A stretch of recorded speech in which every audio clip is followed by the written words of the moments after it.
We're back. It's been a whole maybe 3 seconds since last I've seen you. Hey, at least it wasn't to like OBS just crashing for some reason. It does that from time to time. Thud. How is this possible? How can I lose to mere kimono girls? Well, maybe it's because you suck. Have you ever thought of that?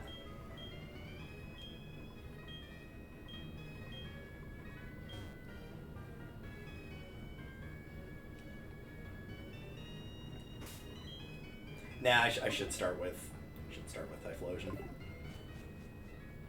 It's got the amulet coins. I'm going to be getting the double money from each of these fights. Might as well keep them out in the front. Hello, everyone.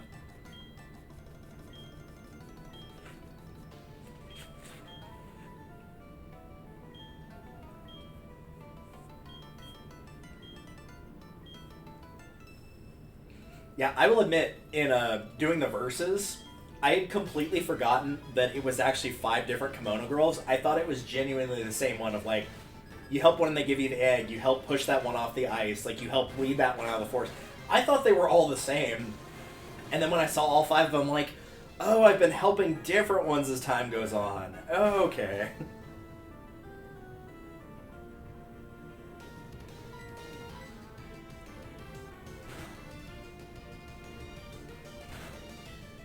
Dark Pulse. I'm actually not sure. I mean, I would assume Umbreon probably gets Dark Pulse.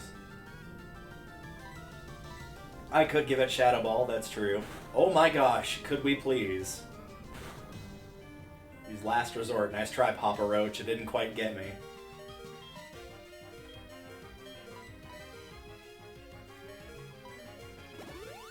I'm pretty sure I made that joke last time, too, at least when Chris saw it. Somebody used Last Resort. As much as that is like my style of music, Papa Roach, I don't know, it never landed for me for some reason. I think I just didn't have a lot of exposure around it. But it is weird because like rock and metal are like my 2 big genres for sure.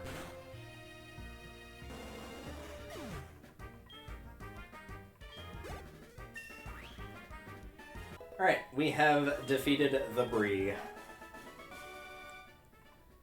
I don't have any Pokemon. Well, he only had the one, so... So, unsurprisingly, this will, of course, be all of the Eevee evolutions that would have been available at the time, because remember, this fight was originally in just Gold and Silver.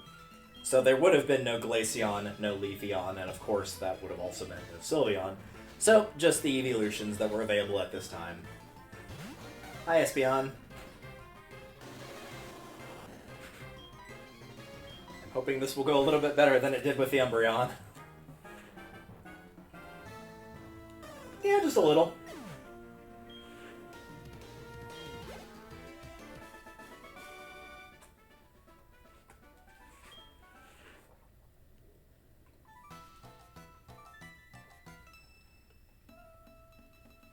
Man, you really do want the amulet coin for this fight. You're getting over 9k on each of these.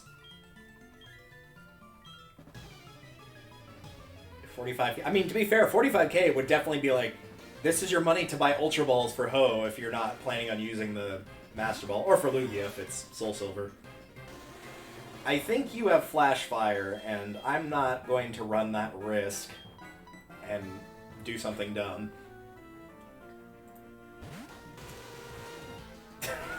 Jesus.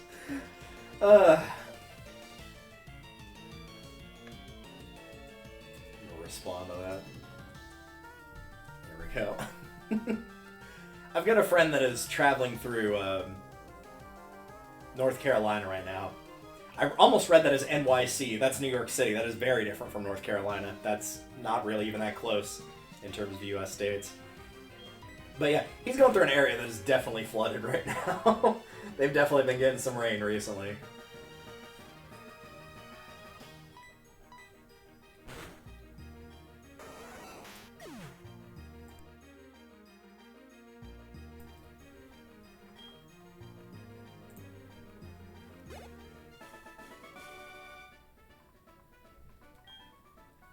we don't get much water here. I live in a desert, so it's pretty rare. And we actually got some, like, yesterday morning. Not a lot, but, like, honestly, we'll take anything. Literally anything. Our yearly rainfall is, like, pitifully bad.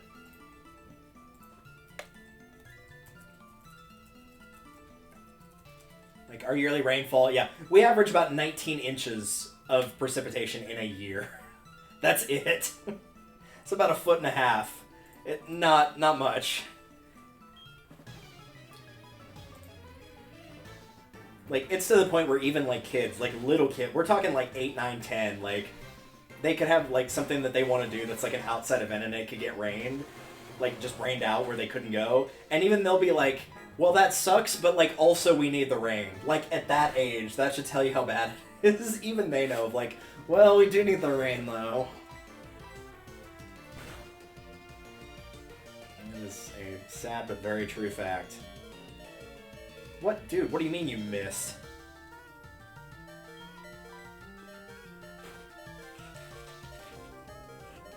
You hit with a sand attack and wasn't paying attention? I didn't think Flamethrower had a non-100% chance. Oh, you're double team spamming, that's why.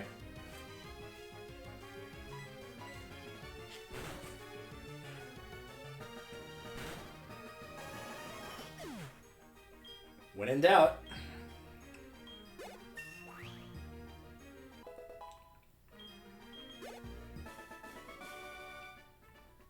And I think we still have Vaporeon, right? I don't think I've fought Vaporeon yet.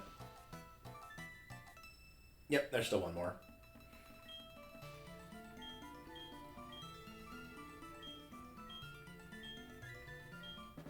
Allow me to challenge you and your Pokemon. I will say this. Love the Kimono Girl design. Love it. LUV, love it. It is so cool looking. I am fully here for it.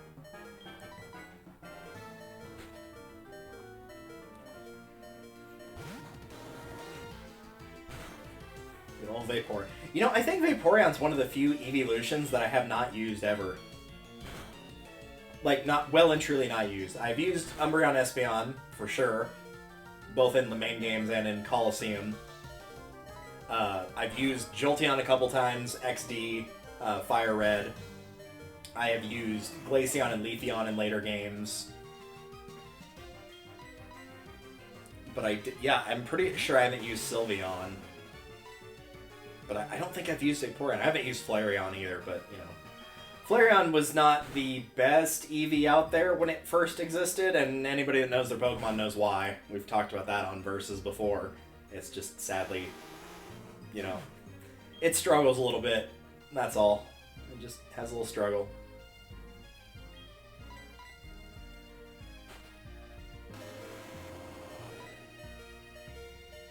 I'm gonna try for it. Hey! The poison would have killed him anyway, but still.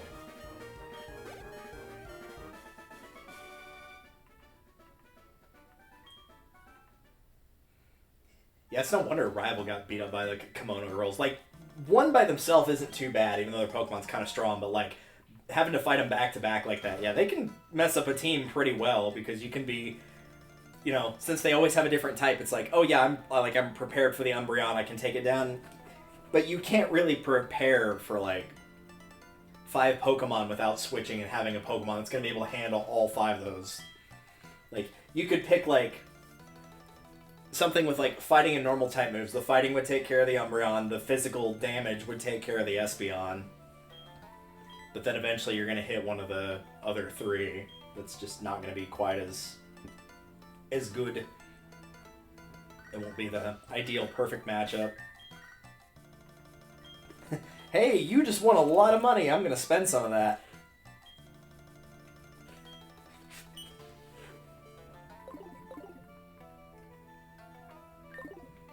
I will say I do wish that you could have, like, some sort of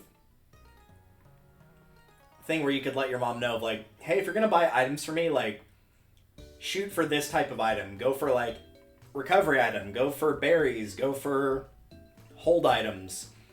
Just, like, a basic sort of set of things. where you could say, like, try to go for these, and then they'd be more likely or even guaranteed to give you that item. But oh well.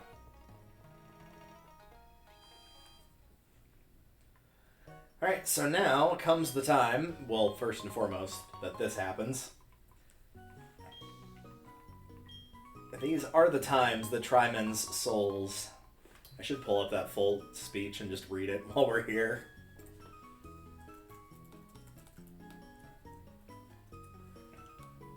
Here we go. We'll just sit here as this is going on. These are the times that try men's souls. The summer soldier and the sunshine patriot will, in this crisis, shrink from the service of their country. But he that stands by it now deserves the love and thanks of man and women. Tyranny, like hell, is not easily conquered, yet we have this consolation with us, that the harder the conflict, the more glorious the triumph. Man, ain't that the truth. What we obtain too cheap, we esteem too lightly. It is dearness that only gives everything its value. Heaven knows how to put a proper price upon its goods, and it would be strange indeed if so celestial as an article as freedom should not likely be highly rated. It's Thomas Paine, in case you were curious. This is a speech that Washington read to his troops right before they went across the Delaware River. So, Revolutionary War, in case you were curious.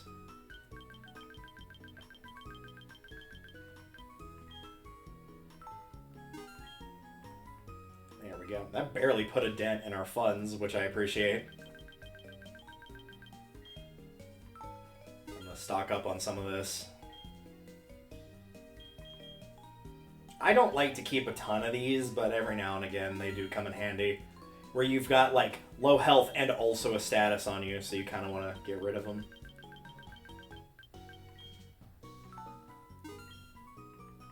These are hopefully going to be carrying us through the rest of the first half of the game. Through the Elite Four, basically. I'm going to have to restock some of those, but I'm hoping that that won't be too much. Fingers crossed. Let me take a look here.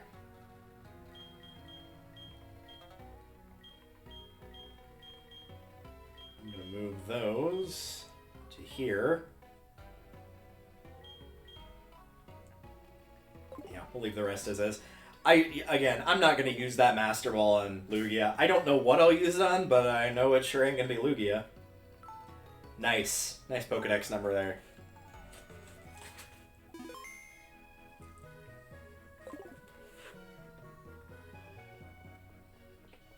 Alright, here we go. Actually, one more thing.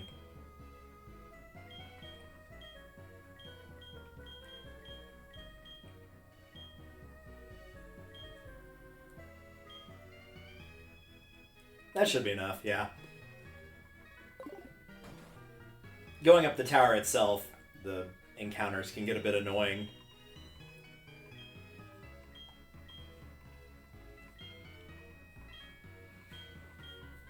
Alright, so for those following along and listening at home, if you're getting to this point where you've defeated all 8 gems and beaten the Kimono Girls, you can now access Ho-Oh or Lugia. In the case of Ho, you will have to have beaten the gym leader in this town, which, like, yeah, obviously this is, like, the 3rd gym leader town, so you should have easily done that by this point. And it will, of course, let you into the bell tower. And you might have checked this out before, but this is where you would have gotten stopped the second time. But because you now have the Rainbow Wing from helping the guy get back the radio tower, or whatever the Soul Silver equivalent is to the Rainbow Wing, you can now get up into the tower proper. But as you can see, there are encounters here, and they're not going to be anything that you haven't already seen, so... If you're looking for Rattata for whatever reason, I guess this is one place you could find it. But you're probably not looking for Rattata.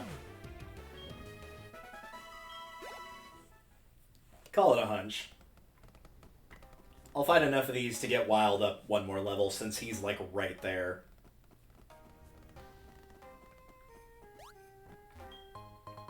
And I'm going to try to grab all the items on the way here, or on the way to the top.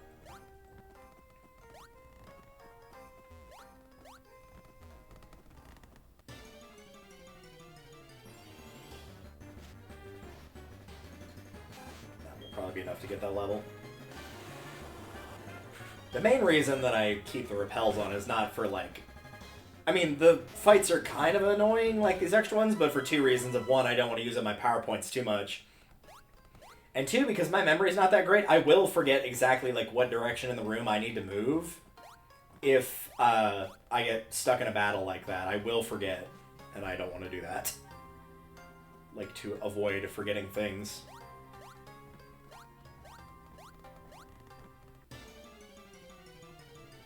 That acted like it was the item itself, but I'm pretty sure that's not true. Nope, just another Rattata. It's a new day, but it all feels old. Should boost us up to 45. Yeah. How are those stats looking? Yeah, almost everything's over 100. Just defense and special defense, but they're pretty close. And I think I am convinced enough to use that max repel now.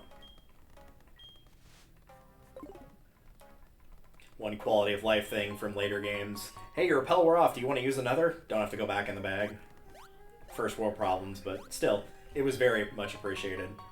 I'm going to continue to talk here because there's somebody with a very loud phone right outside my door, and they don't seem to understand that, like, hey, people can hear those conversations. Maybe we should, like, not have our phone on speakerphone, and then we can listen to anything that's private going on, and maybe other people won't hear exactly that, or they'll only hear my half the conversation as opposed to everything going on. That would be a nice change of pace, wouldn't it? Okay, I think they're gone. I think we're good.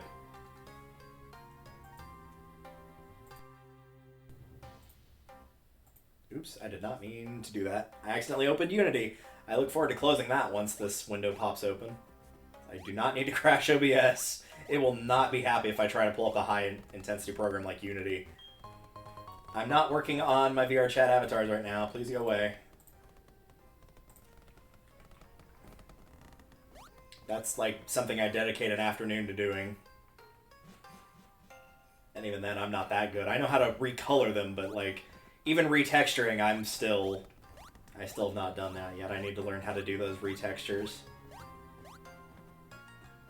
Because even that would be like a big step. But I've just got, like, I need to have a free day. I thought I was going to have a free day, and then I got called in, so that didn't happen. Because I would have, like, streamed yesterday.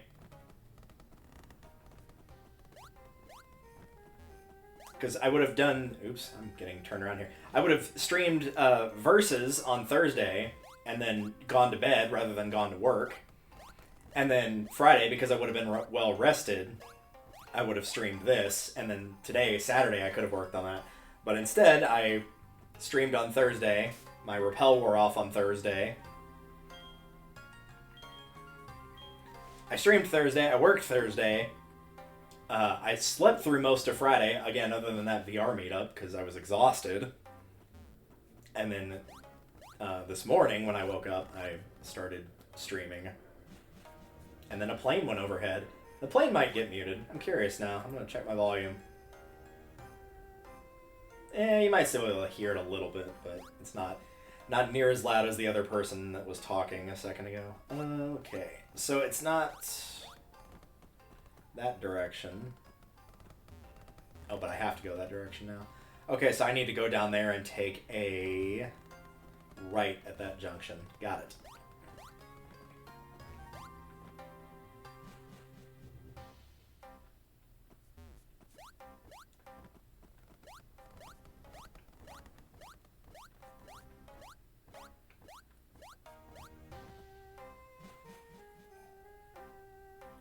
From here. I think I gotta go from that top left one. Yep, looks like it.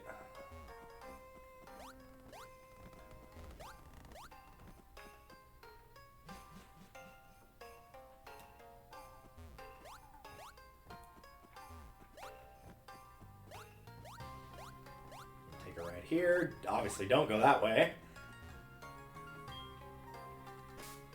Repel's effect wore off. I'm going to assume that there's not an item there, but I'm going to check anyway. Oh, I can't go that way. Okay, never mind then. I thought I could get off to that little branching path right there, but nope. I'll take that. As somebody who does not have a fear of heights all that much, seeing like the main pillar of this tower wobble back and forth, which granted is intentional, still would scare the heck out of me if I was actually in there. Like, feeling the building actively sway and move, just, no thanks. No, thank you.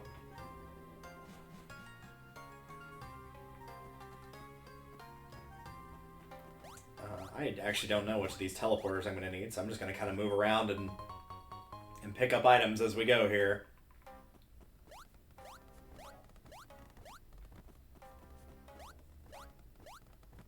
That's the way I came from. Alright, well, we'll try door number 1, I guess.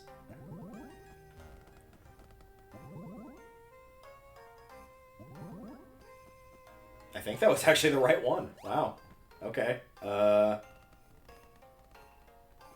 This one seems... I was going to say it seems kind of hard to get to. Now I'm not really convinced.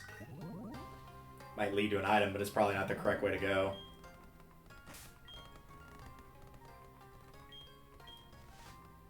So remind me which of these is which. If it has full HP, the holder will endure 1 potential KO, leaving with 1, and then this one is... power physical moves. Got it.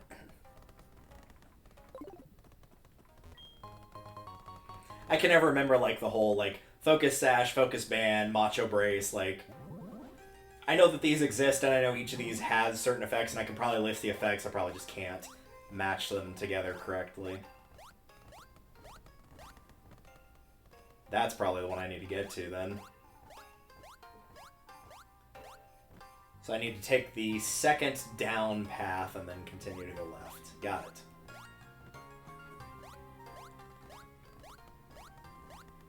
This is probably the correct one, because it's the hardest one to get to. No, this is just for an item. Okay, then. I'll take it. So it's not that one. It's not the one I just ran past right then. I guess that was all for items, and that door number 1 actually was the incorrect door. Maybe. Is there another one that I didn't see that was over here? Yeah, this one. This could be it. What was the point of this pathway?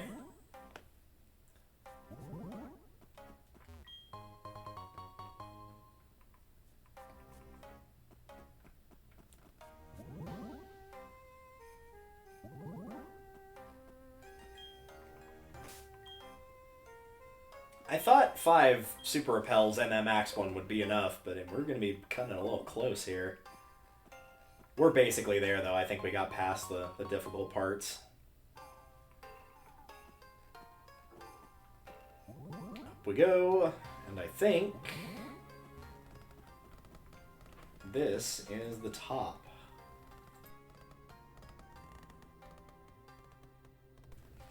Oh, sorry about that. I had a sneeze.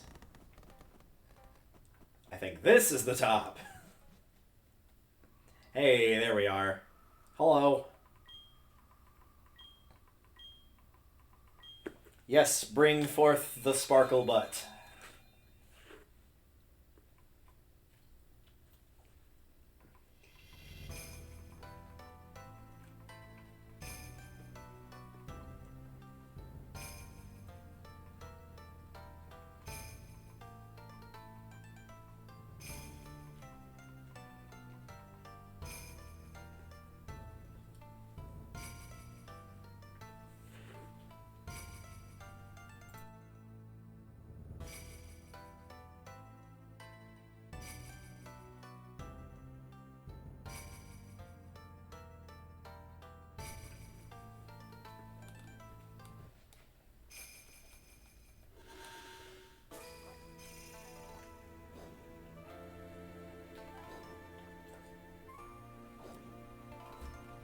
Behold the Sparkle Butt.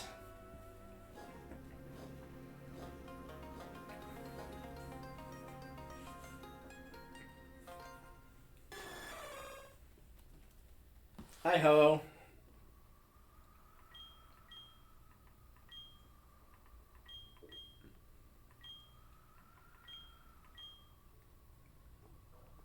I look forward to... Nice try, I'm going to say, before I do this. Obviously, I'm not going back up that again.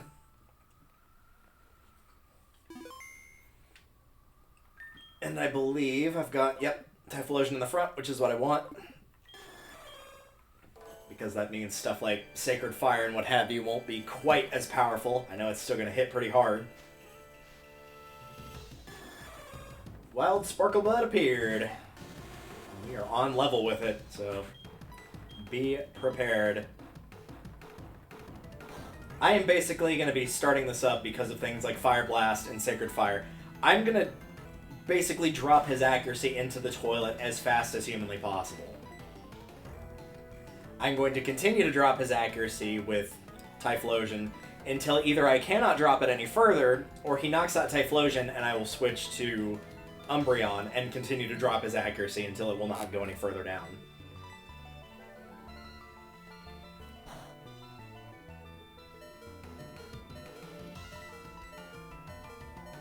Now that his accuracy will not go lower, now we can actually focus on beating him.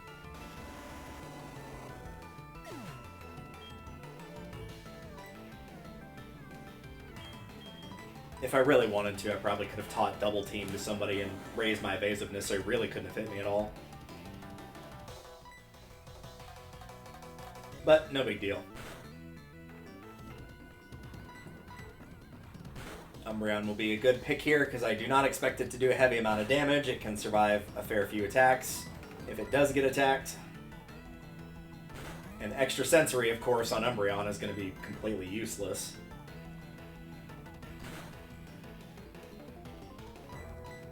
So we're just going to keep chipping away.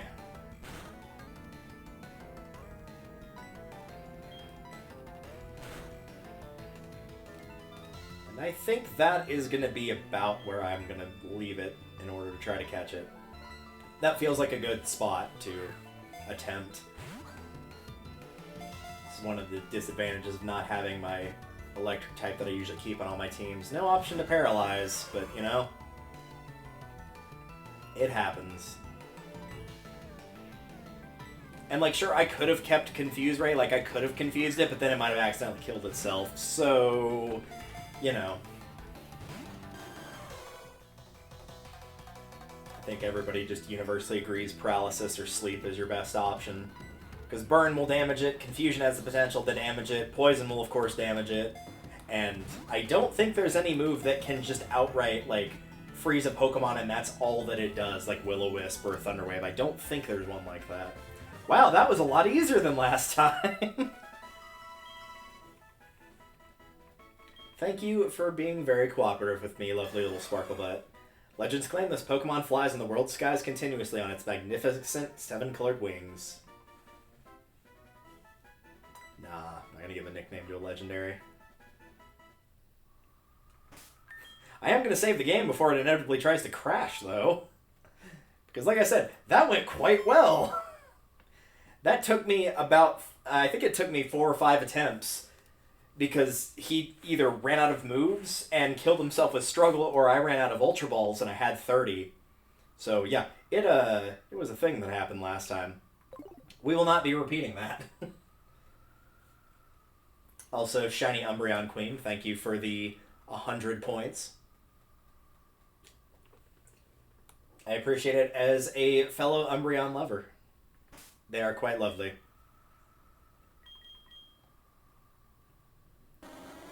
What a lovely boy. Man, that defense is just insane. So much defense. Love it. Alright. You've not only made Ho appear, but you have also caught it. You are so wonderful, there is nothing more for us to say. Take good care of yourself. Yep, I will take the best care by going 1 step down the stairs and then immediately deciding, no, I will not be, in fact, going back down through that area because going up the area was enough of a pain. That's why I bought the extra escape ropes.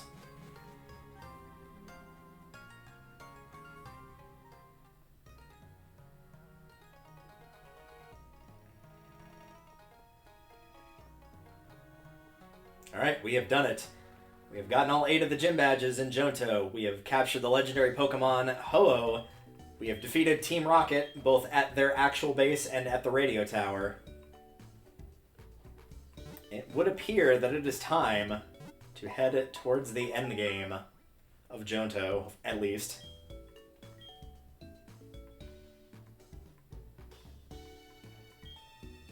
Espeon is also a very good bean. I do like most of the evolutions, either like how they work in combat, how they look, or both. I'm trying to think if there's any that I'm not too terribly keen on in one of those assets, or one of those facets, rather. I don't think there is. Yeah, no, I like how Flareon looks, even if it doesn't battle that well.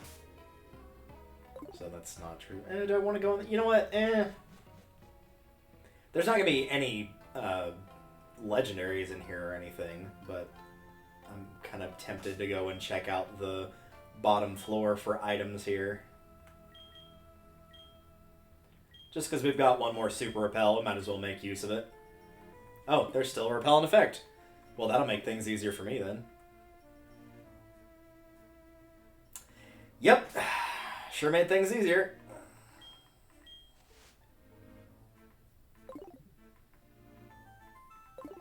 A great use of the one step that I got to go. Ralph is calling me, but you know. What gen was Espeon introduced? It was Gen 2. Which is this with an asterisk. I know this is technically Gen 4, but the OG Gold, Silver, Crystal. You got Eevee, Vaporeon, Jolteon, Flareon are all 1. Umbreon and Espeon is 2. Glaceon and Leafeon, I believe, are 4. And Sylveon, that one I actually don't remember. Pretty recently, though. Because, you know, fairy type. So, pretty recent.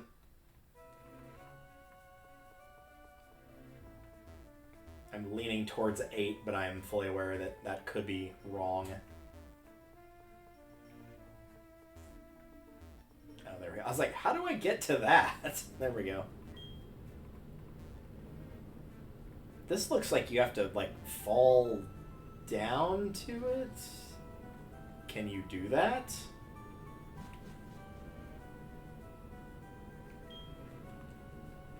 Well, we'll never know, because I'm leaving, because, yeah, my Repel is gone. Yeah, admittedly, like, Gens 6, 7, and 8 are, bar and away, the ones I remember the least. 1 through 4 I remember extremely well, because I grew up with them. 5 I remember decently well, both from playing a few times and watching a fair few playthroughs of 5. And 9 I remember because it's, you know, the newest one. But 6, 7, and 8, I admittedly do not remember that well. It's usually a case of, like, once I look at the starters, I'm like, oh, that's, yeah, okay, I remember that now.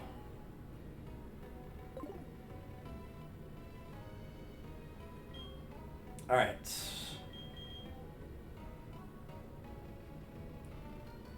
Technically, we should be going, like, to New Bark and just immediately surfing. But there are still some trainers on that south route. There's some items as well. I do want to go ahead and get those. Because, again, I expect the Elite Four... Well, let me rephrase that. I don't expect the Elite Four to put up a fight. I do expect the champion to put up a fight. As he very much did last time. I'm going to stick to the far right-hand side of the route for now. And then we'll just fly right back and take the left-hand side. And that may not get everything, but that'll get mostly everything. I probably should, like, go find the charcoal and the black classes and give those to Umbreon and Typhlosion if they're not holding the amulet coin. Hello. What are your thoughts on raising Pokemon? Yes, please, and would like them to be IRL now. But that won't happen, sadly. One day. One day.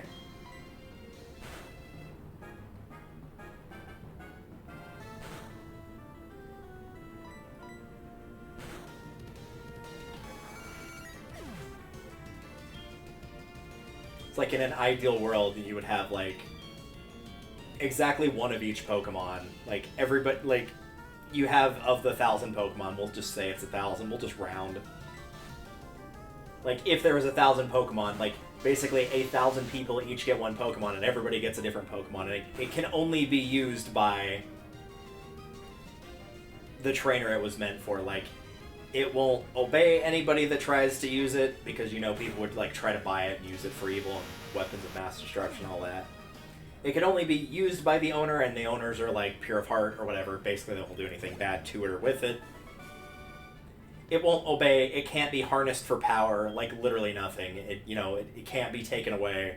That would be the ideal.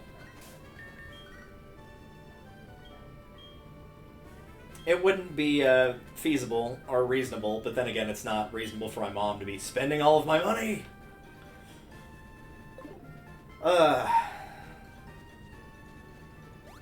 Item.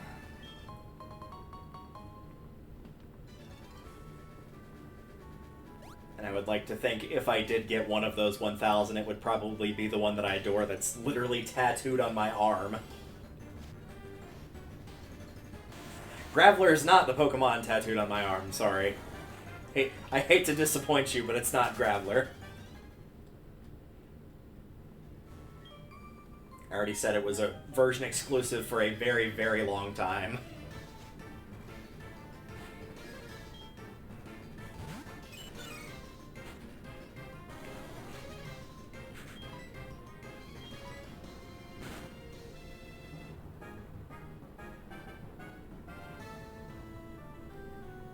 Yep, you're doing your magic with that Aqua Ring over there. Oh, and it's gone. Actually, I think the Aqua Ring stays, but that's fine.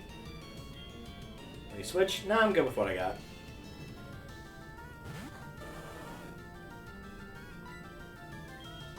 Favorite is Jumpluff. Right, Jumpluff's really nice. It is really nice. I was working on leveling up the Skiploom, Hoppip, Jumpluff line.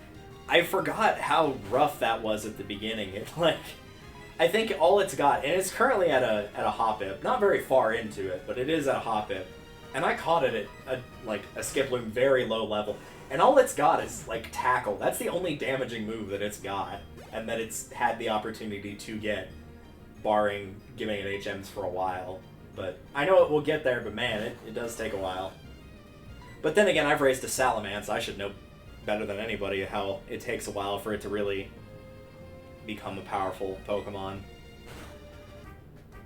It's like, Bagon and Shelgon are okay. They actually get pretty decently diverse moves. You get like Ember, Bite / Crunch, Protect. So you get like some good normal moves, some good dark moves. You get Dragon Breath somewhere in there. So you get like some pretty good stuff. Once it hits Salamence though, it just, both metaphorically and actually, takes off. It just so freaking strong. Also just love how it looks. It looks phenomenal. One day I would actually like to be able to get like 6 different tattoos of like my core team or my top 6 favorites, and I absolutely would put Salamence in there. Bye, Geodude. I'm gonna waste my time sitting here waiting for you to self-destruct. Hi! I was training here alone. Behold the results of my hard work. He's gonna spam double team, isn't he?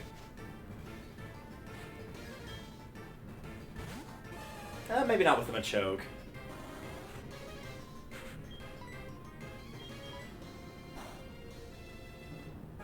Yeah, I know it's not very effective, but I'm trying to make him flinch here.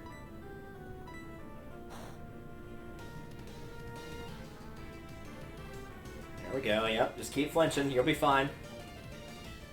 Hey, there we go.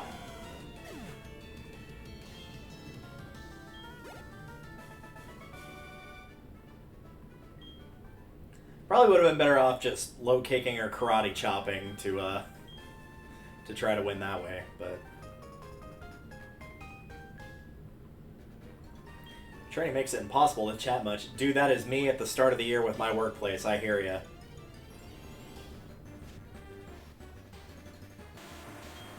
That's why I just try to crank it all out at the beginning of the year and not worry about it.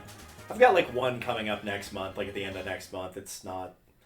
I'm past the heavy part of it, but every single year we have to do 40 hours of additional training on top of the yearly and bi-yearly trainings that we have to keep doing and redoing. So usually when they're like, oh, you need... And technically it's 50, it's just you can get an additional 10 that roll over, so I'm constantly rolling over that 10. So it's actually 50 hours. But I usually just, like, literally will just take a week and just do it. And so my paycheck will be extremely high. And they're like, did you really work that many hours? I'm like, yes, literally every waking minute for this entire week I've done training. Do not ask me about it for the rest of the year. I don't want to hear it. It's done. Do not ask me anymore. And thankfully, for as annoying as our management can be, our HR representative is phenomenal. I cannot say enough praises about her. She is great. She knows that's what I do because I've been there for 4 years and I've done it since year 2. So, like, usually when it gets towards the end of the year, since she's at our monthly meetings, she'll, like, give everybody a printout of, like, hey, these are the trainings that are due that you still have to do, and this is what month those trainings are available. And for mine, she's like, she'll literally just put, like, a little smiley face. She's like, yeah, you're done. You don't need anything. You're good. You've been good for a while. I'm pretty sure this one that's upcoming next month is the last one that I have for the year. There might be one more, but if there is, I mean, there's not much. Since most of them refresh yearly and I got hired in the spring, most of mine are in the spring, so obviously the winter is very unlikely for it to be any of those.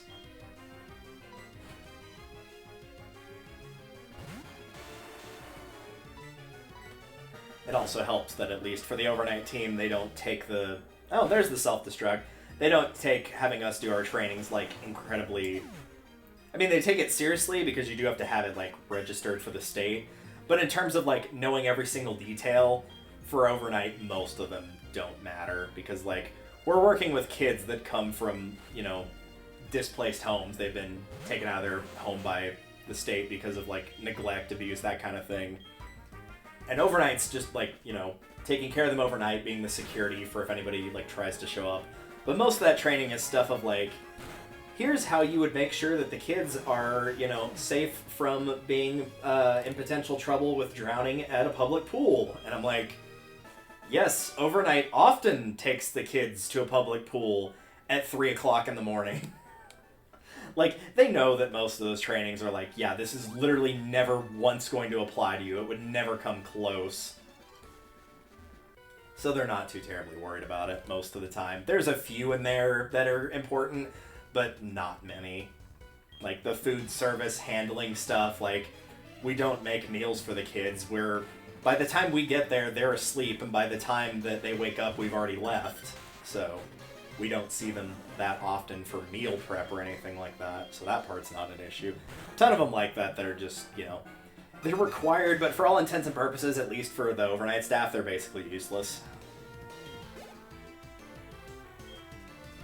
Which is always kind of nice, I'm sure, for the people that have to do the training when they get in the room. They're like, oh, this is all the overnight team. This is going to be a lot more relaxed than it normally is. In particular, because we haven't had a new hire this year, so everybody that's doing training, if it's overnights, they're all going to be refresher trainings. So this is training that people not only don't need, but training that they've already had. So it's not going to be an issue.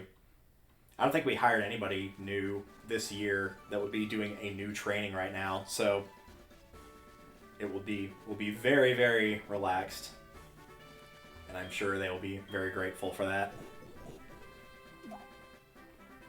And the good news is our HR is usually the ones doing the training, and she's very quick, concise, gets out the information she needs to, and does not delay to extreme lengths.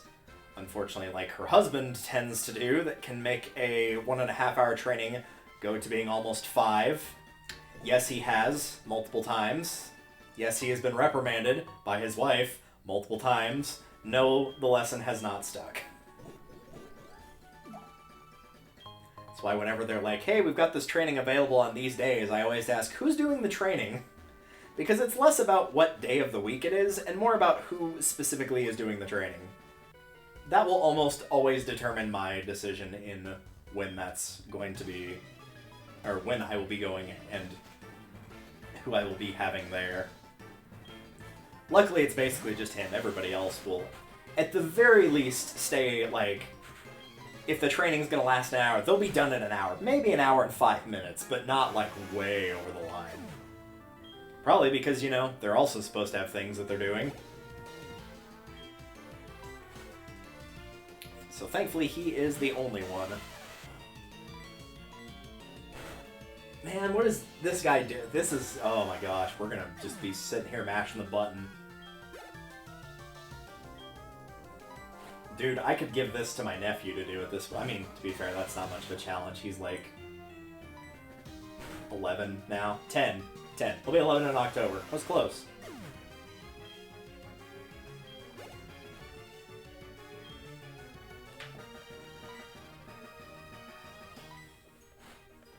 Or better yet, I could say, I could give it to Icarus's daughter and she could do this, because she's like... again, try to do the math. She just turned, like, just did, like, last week, week before last.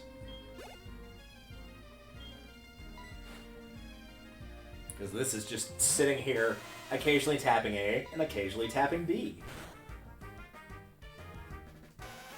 Press button, watch bar go down. Watch other bar go up. Watch hiker be disappointed.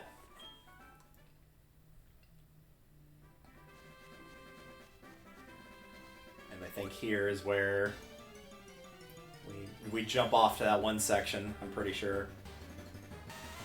Based on that level, yep, that's sure looking like it. We all know that's not going to be worth the experience. You never know what Pokemon you're going to get. Unless you do, because you played this game a lot. Or you know, looked up the encounter rates for a specific route. That is one thing I do admittedly like about newer games. There is something exciting about like getting to a route and being like, you might see a couple of things over and over again, but you know it's like, yeah, at least one of these routes is going to have like a 5% encounter rate for something. Excuse me, freaking hiccups. And so like, if you stick around long enough, you might just find a Ralts, or you might just find, you know, like the evolved form of whatever was in the grass or the water. And then there's other times where it's Feebas in Gen 3 and just... no. Just, no. Man, you know the worst part is, like, I could see myself using Melodic, but man, that would be a headache to try and get. Man, that would be a headache. I don't know if I could do that, like, morally. I don't know if I could go and take the time to go catch a Feebas.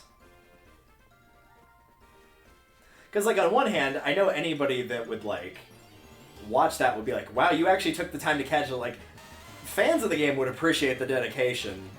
I know. But, like, 6 tiles on the whole route, and it's still, like, a low encounter rate on those tiles. Like, why would you do that? That's not even the worst offense, I don't think. I think it's the Munchlax in Gen 4, right? Of, like, having to slather the trees with honey, and then it's like a 1% encounter rate or something like that. That's also a bad one. The one upside is if you ever want to catch it, period, there are definitely other games with both Munchlax and with Feebas that they made it way easier to catch. And it did not go unnoticed, and it did not go unappreciated. So I will admit, Gen 3, I usually don't use a water type. I mean, I use it for, like, the surf and dive and waterfall late gens, but I don't really use one for, like, my battle team all that much. I'm, like, thinking through my head of what I typically use. Yeah, not really. Not really. It's mostly just there for the HM usage. Click out of that window. There we go.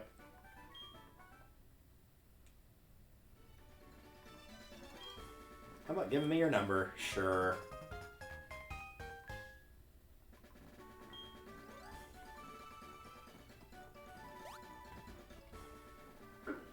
Did I? I'm assuming I challenged you.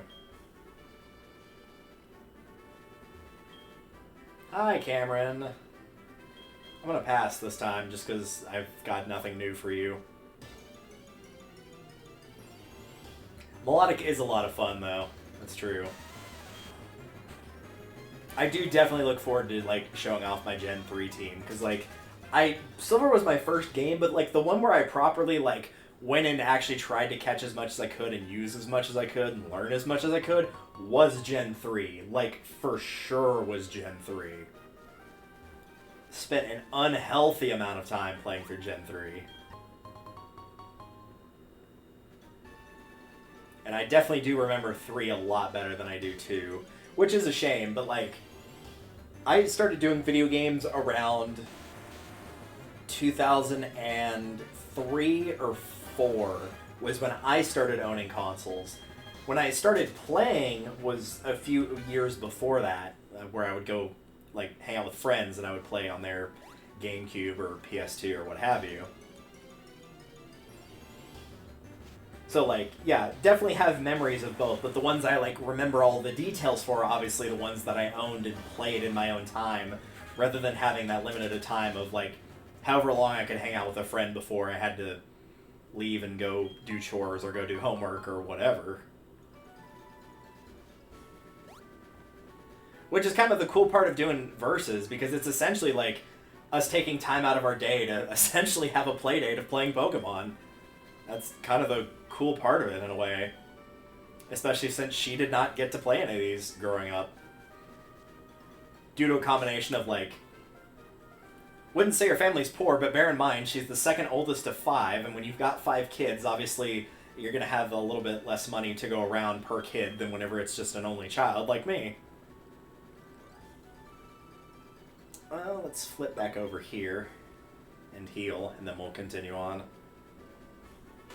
But that was like half the reason of doing all of the Versus and the Icarus playthroughs, is because I lent her Sapphire, and she really liked playing it, and it was like, man, I wish I'd had this growing up. And I'm like, you know, I've got literally a pretty good collection of games here that I've had that, like, those were games that I played growing up. Like, this is your opportunity to go and play through those games. And there have been some duds in there, there have been some surprises in there, there have been some really good ones in there. Like, been a pretty good combination of everything. I think there's only a few that have been, like, I wouldn't say duds, but, like, definitely just have not landed as strong as others for her in particular. But, like, we're doing multiple different series, multiple different game types, so, like, I mean, I've gone through just about every genre of game, and yeah, there are just some that I don't like as much as others. Like, RPGs, platformers, and racing will almost always be in my top 3. Those will almost always be my favorite as a whole. And then there are some that I just don't care for that much. With an asterisk, I don't like horror, but it's more like, I don't like the jump scare horror. Like, I want, like, a dark and disturbing story within the game. Something that will just, like, gnaw at your insides. That's the kind of creepy I want. I don't need the artificial jump scares. Like, those just, they feel cheap to me, personally. And those also only work, really, at least for, like, streaming and whatnot if you have a face cam. Because, like, even if somebody does, like, catch me off guard and surprise me, like, I don't make a shriek or a scream or anything like that. So, like, you wouldn't hear anything. If I got jumped mid-sentence, I would probably just, like, stop talking, essentially. And then I would wait for whatever it was to be done, and then I would just continue my sentence. Like, you wouldn't really get anything out of it, and I wouldn't get anything out of it. Tojo Falls. Yep, don't need to go that way. But as he did say, we have now officially taken our first step in, well, it says this is the road that goes from Johto to Kanto, so I wouldn't say we're technically in Kanto. I say it's like, basically once you take the boat and get there, but, you know. So yeah, you wouldn't really get anything out of watching me do a horror game. But I do constantly keep a list of games. I'm like, okay, what are we doing next? I try to keep, like, different genres in there. I try to vary it up so we're not doing, like, the same thing. That's why we don't do the Pokemon games back to back to back. I wasn't planning to take a 4-year gap between the two, mind you, but we'll probably do... Yeah, I should have figured that was going to be a one-hit kill, but it's fine. I can get a Tentacool at a later date. I wasn't expecting there to be a 4-year gap between the two, but, like, after we're done with HDSS, we'll probably play like 2, maybe 3 other games, and then we'll move on to RSE. And she'll probably be like very ready to move on to RSE when it's time, just for the sole fact that like that's one of the first games that she beat and like fully, well, not fully completed in terms of 100%, but like went through the game as a full, like a whole thing that wasn't just like, you know, a game that your parents would get you growing up that's like, hey, this is like, you know, a Barbie game. This is a, oh, what is it? Well, shovelware for one. But like any game that's like, yeah, we made this game based off a movie and it's not great and it's clearly a cash grab, which is partially shovelware, but there's another name for that.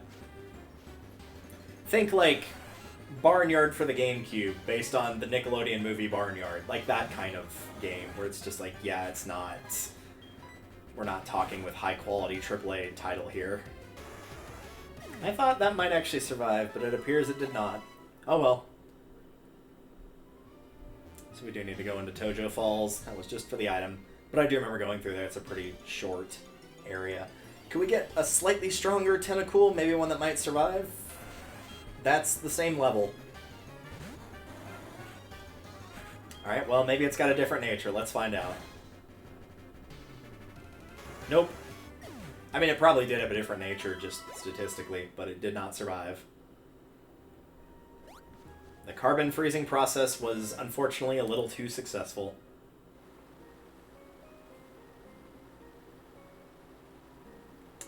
Right, this is where we need Waterfall. Do we have Waterfall? I'm pretty sure we have Waterfall. But unfortunately, I think this is where the other problem is going to come into play.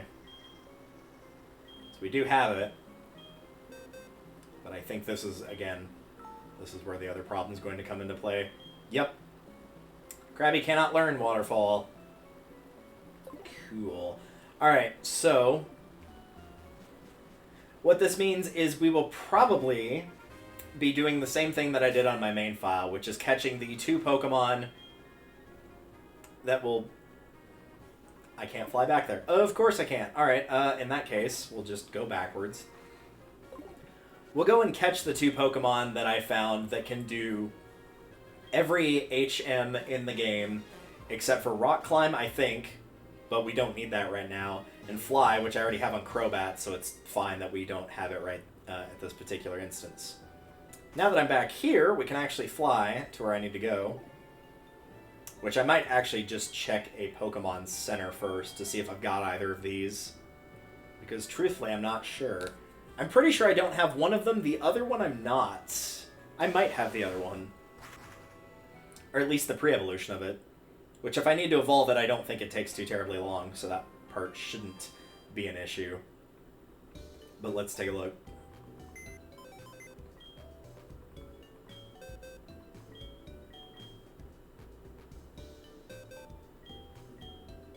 I'm assuming it won't be on this side because it's not something I've gotten recently, if that's the case. One of them is here, which is Nidoran. I do not see the other one, however.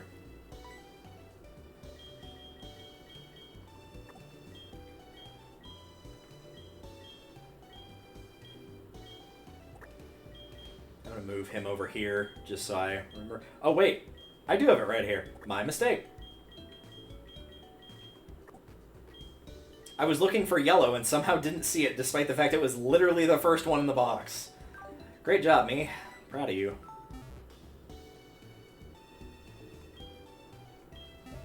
Alright, I'm gonna double check this. I'm pretty sure...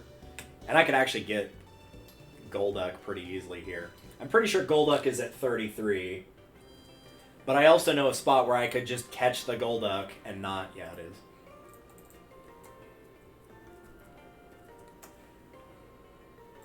And then the other one for Nidorino is, yeah, 16. That's a lot more reasonable. Let's see if I can just straight up get the Golduck and not do that part. Getting Nidoran to 16 won't take long. That's not nearly as bad as 33, which is literally over double that. We need to go here. Yep. Should be just north of Goldenrod. This one's not one I looked up. I just remember it's here because of farming the apricorns.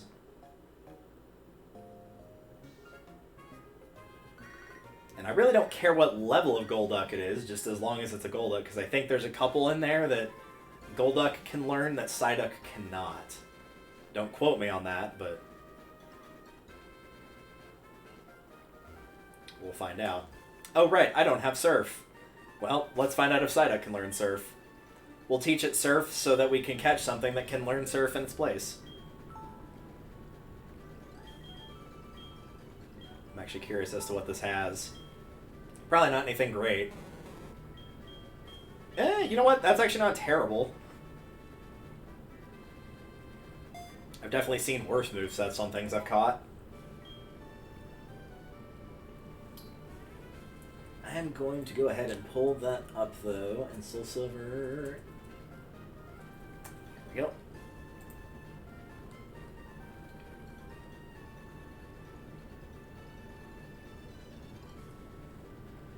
Somebody gave a pretty good list. I just don't remember where I saw it. Here it is.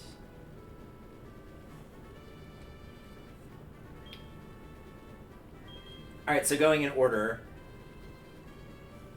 With Cut... I need to highlight one of these so I can be sure. With Cut, we can do Nidorino. Fly is already on my Crobat, so I don't need to worry about that. Surf would be on Golduck. Strength can be on either. Whirlpool can be on Golduck. Waterfall can be on Golduck. So Surf, Whirlpool, Waterfall, and Strength or Rock Smash. Doesn't matter which. You can also teach it Rock Climb. And if you evolve Nidorino or Nidorino fully, you can get Rock Climb there. So Nidorino will need Cut. We'll probably just do 3 and 3. Cut, Strength, and Rock Smash for Nidorino, and then Surf, Strength, Whirlpool, or Surf, Whirlpool, Waterfall for Golduck. Unless I can get Whirlpool and Waterfall on Psyduck. But I'm not sure if we could get Rock Climb anyway, so I might go ahead and, after doing this, essentially just swap it out for Golduck just in case.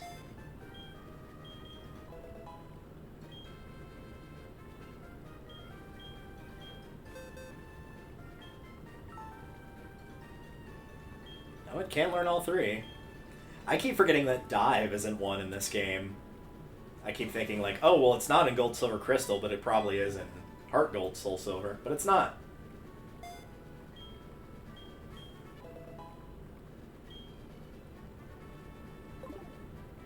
Alright, since we're hunting for that Golduck, should we run into not a Golduck while we're messing about?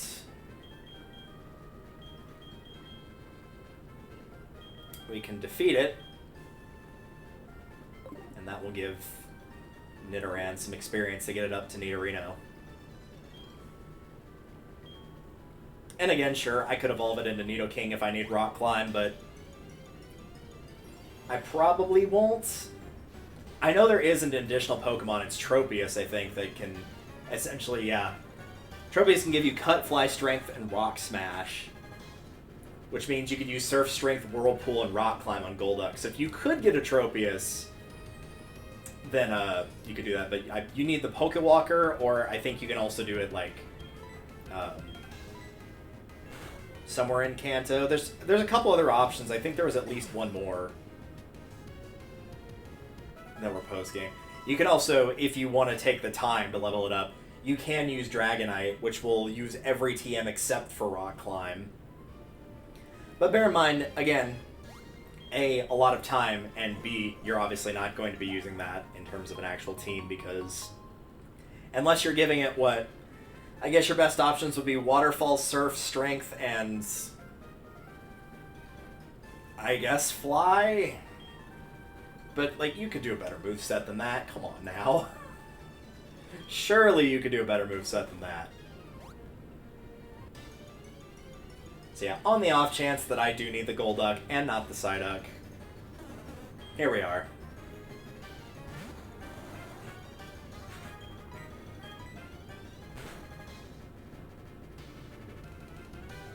Yep, that's not gonna work. Nice try.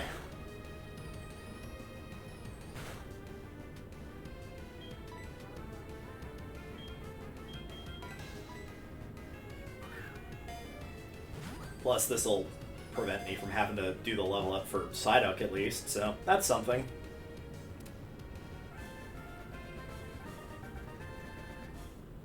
If you are playing along, once again, don't bother doing the full Pokedex like I am. I'm doing it half for fun and half to show it off, and I'm only doing the Johto one, but all you're going to get is a star on your trainer card and a diploma. And if you do the national one, you will get another diploma. It's not worth it.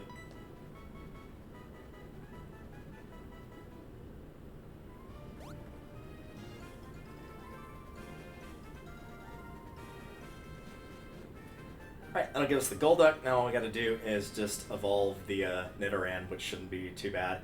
We can just go through the cave and level it up naturally there, because Golduck is the one we need with all the water moves, like Waterfall, so we can just do it there.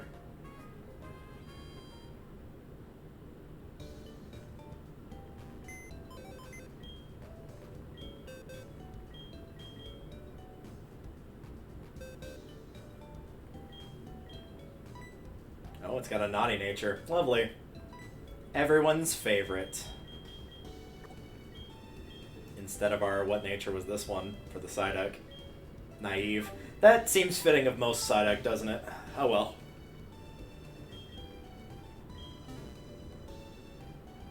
The sad thing is I have used a couple Pokemon where like Naughty was one of their more optimal natures, just completely just give them the highest attack. Ran that on one Pokemon in particular that I will not give away, but yeah, it worked. It did insane. It was just plowing through teams by itself. It beat, like, the first 3 of the Elite Four by itself without healing and was, like, 10 levels lower than everything that it had fought. It was ridiculous how strong it was.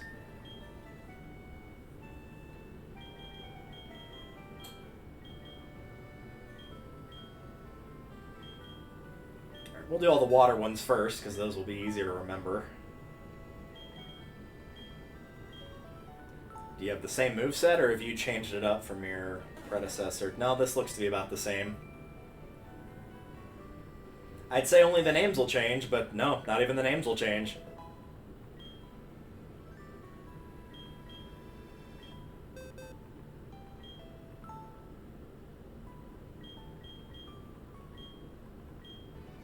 We'll go ahead and do the other ones for Nidoran for whichever ones that it can currently do.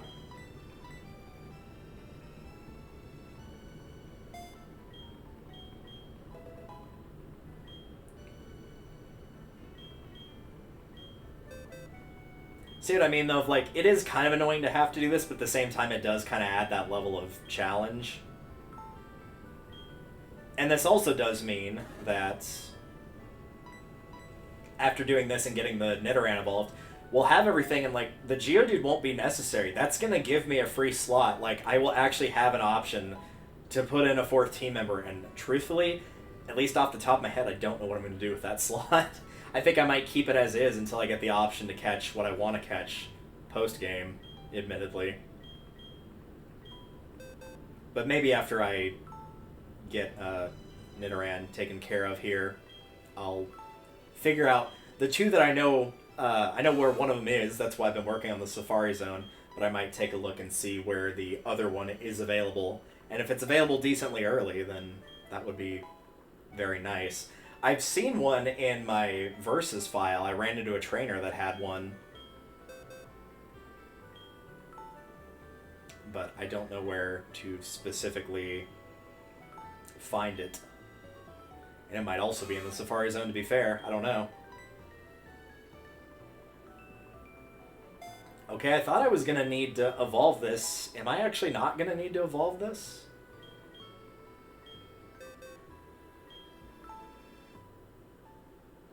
I'm not going to need to evolve it. Okay, well, we'll just leave Nidoran as is.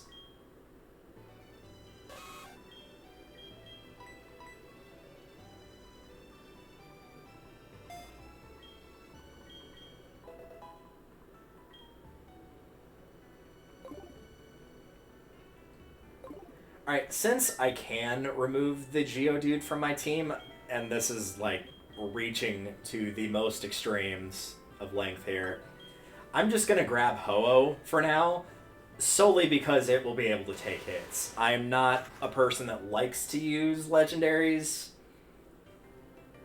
like, for actual competitive battle, but I'm okay with using one for taking all the hits. And you know what? It was nice enough.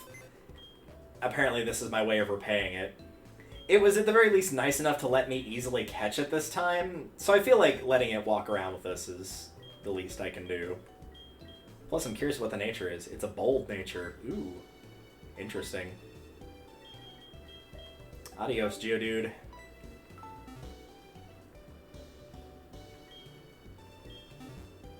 I'd like to take a little bit of a further look since he's, you know, hanging out here. Likes to thrash about, don't we all? So yeah, low attack, high defense. Interesting choice for a Ho-Oh, but you know. Again, it will be able to survive a hit much more effectively than a level 3 Geodude would, obviously. If this was a newer Geodude that had Sturdy where that would prevent it from getting killed in one hit by attacks, it might be a little bit more useful, but in this particular instance, that is not the case. So, we'll go with Ho-Oh.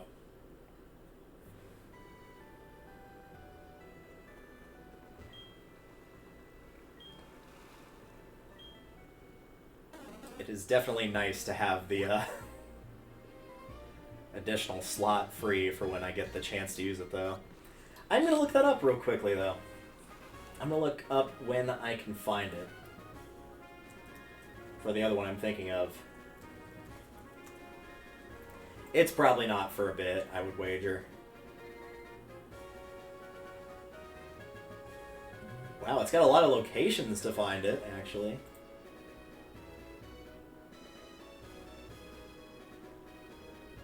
Oh, these are all with, like, outbreaks, except for the Safari Zone. So, yeah, looks like I'll have to be waiting for that a little bit longer as well.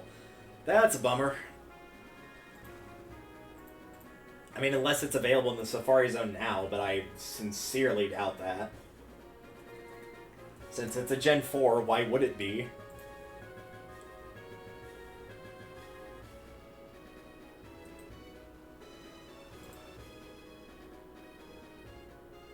It would probably be faster to just Control F search this. There he is. Yeah, I would figure it would be in that area. But yeah, you do have to have the objects, same as you do for the other one I have in mind. So, yep, that's not really an option right now. But in the meantime...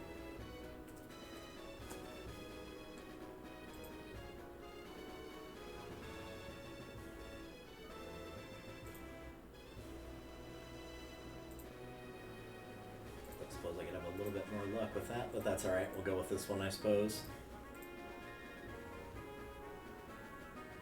Give me a moment.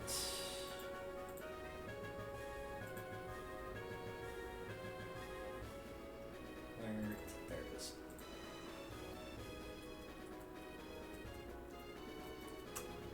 Oh, it actually does let you hyphenate. Okay, that works.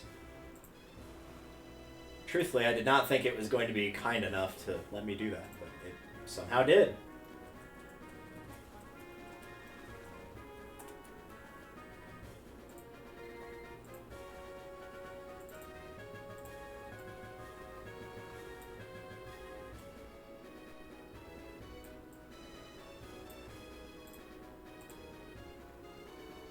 Where is the text? There it is.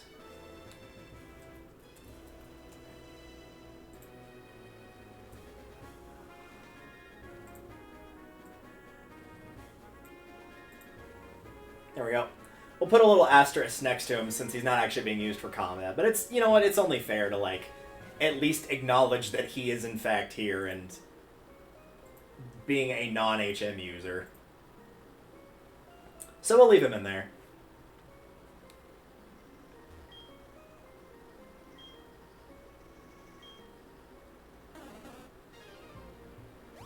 Did I take the EXP share off of Nidorino? Or Nidoran? I did not.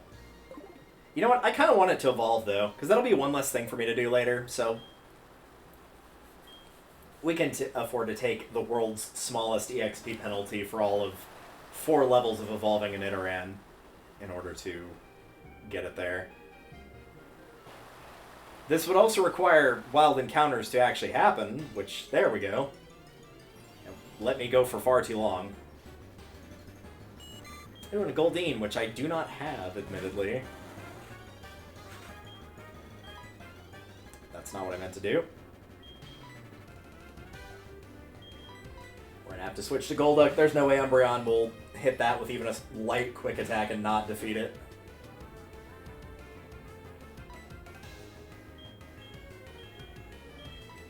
I guess Surf's probably our best option.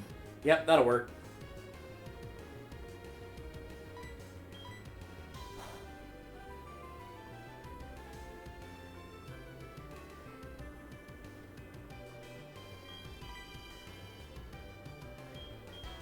I'm pretty sure, unfortunately, things of like trapped by Whirlpool, bound by Wrap, hurt by Fire Spin, hurt by Sand Tomb, I don't think those add to your catch rate. I could be wrong about that, but unfortunately I don't think they do.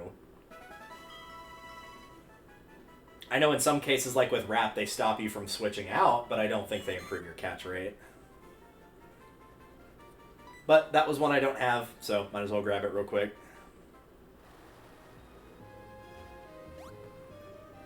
Like, again, that might be something I show off, but I feel like going through, like, the Elite Four or whatever over and over again, just, like, evolving Pokemon through leveling up, probably isn't something most people care about watching, which is entirely fair. Like, if people do want to see that, maybe, or I just don't have anything else going on and I want to do a lack stream, maybe, or I could kill a Slowpoke by accident.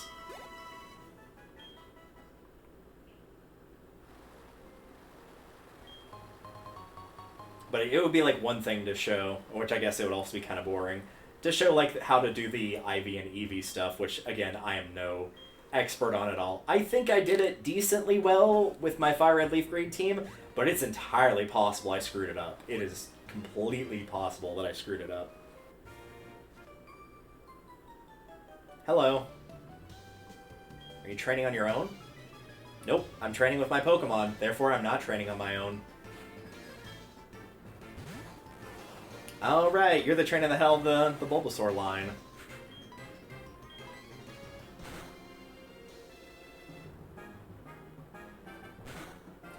You can help me get my Nidoran evolved here into a Nidorino.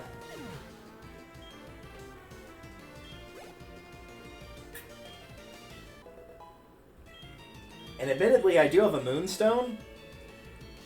And, like, it is part of the Pokedex, so I might go ahead and bump it up to Nidoking just for the sake of saying I did. Which move should be forgotten for? What is this? Poison Sting?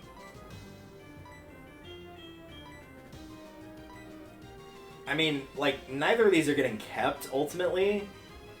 So, we'll let you have your moment, sure. I know Poison Sting's weaker, but, like, Stab kind of helps it, not really. And again, either one would get cut, so it doesn't really matter. So if he would like to have Poison Sting, then we should let him live his dream.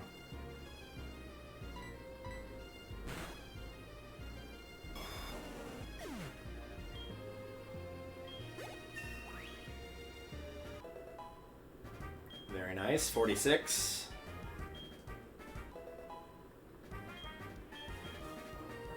14. I really should check before I go to the Elite Four to make sure that I'm not just going to get completely annihilated. See what level that they actually are. Or what level I was. What level they are is, like, kind of important, but I want to know what my level is now relative to my Versus file. There we go, level 16, perfect. While that Nidoran evolves, I'm going to pull that up on my end.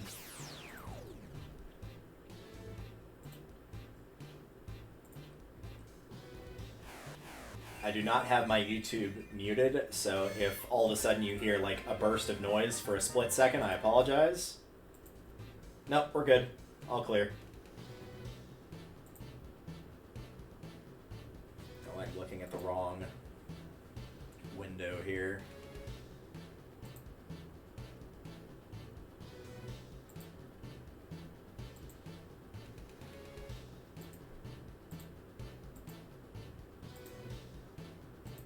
So this is where I am at the champion. I was about...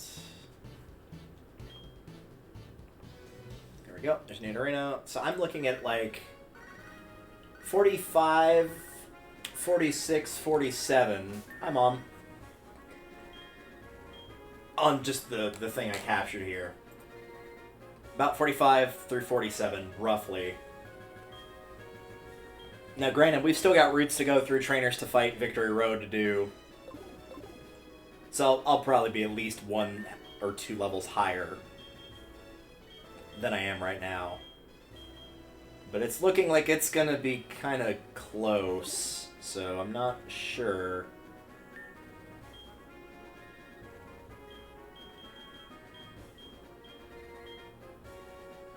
Let's go ahead and get the Nidoking.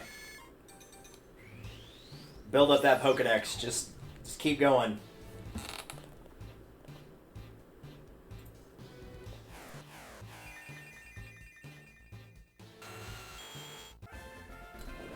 Help Elm with his research and get nothing in return. Nothing valuable, anyway. But now, if I do need that Nidoking to learn Rock Slide, I can also learn Rock Slide. What do you got in here? Pokemon League or Pokemon Loyal on the free win? Let me see. Your Pokemon trusts you very much. It's nice to see a good trainer. Here, a gift for your journey. Yay! Well, I mean, Umbreon would trust me by this point. Happiness Evolution. So he gave me Sandstorm, of all things. It wasn't Return or anything, but alright. Umbreon feels refreshed. Aw.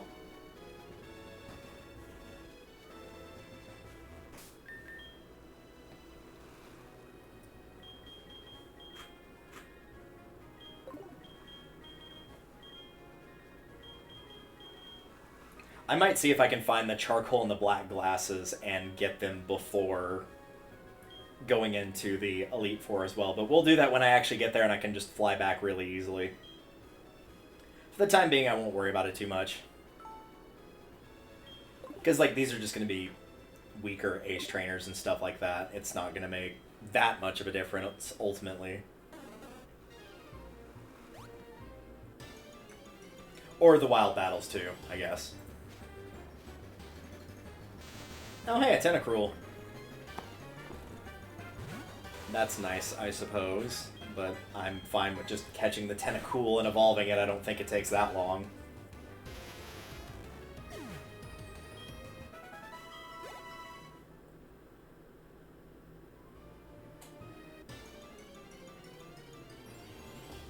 If it could spawn in a Tentacool, I would have another opportunity, yeah, to try and catch it here. Really, yeah, there's no way it's going to survive any of those, especially not cross poison. Like, I know it has the type advantage to it, but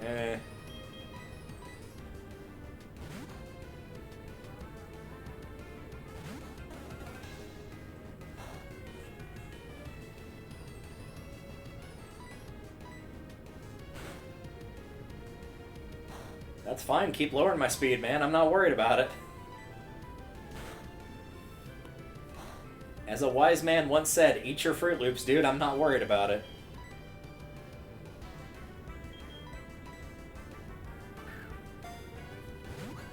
We're probably into, like, the mid-70s on the Pokedex as a whole now, because, like, it was either right before or right after catching Ho, we were at 69. We've definitely caught this for sure. We've evolved the Nidoran twice, so that's at least 3.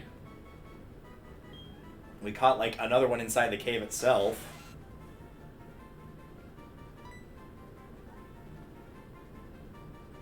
I love the face on that Tentacool. It looks like it's looking at the sky, wondering where it all went wrong. Yeah, right in the middle, 75.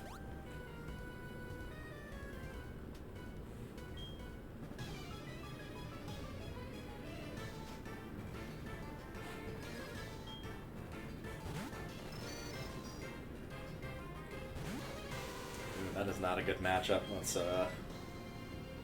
get out of there. I think about the best I got there is Bite. Flying move's not going to do much. Poison's going to do literally nothing.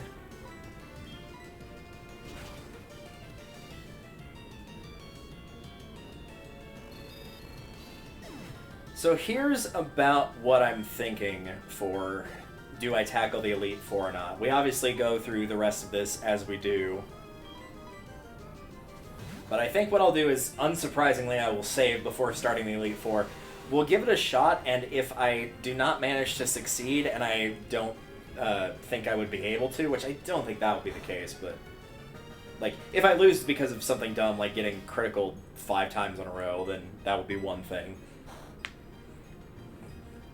But if I genuinely think I need to level more, what we might do is, like, go to a level with high area wild encounters and level up both my team, but also work on the Pokedex at the same time, potentially. Crobat, my dude, you gotta wake up. Or sorry, Crobat, my lady, you gotta wake up. There you go. And it might make the leveling go slower, but, you know, like 2 birds, 1 stone. But given where we are now, and I do think I'm a little bit, not a lot, but a tiny bit higher level now than I was then, I think we'll probably be okay.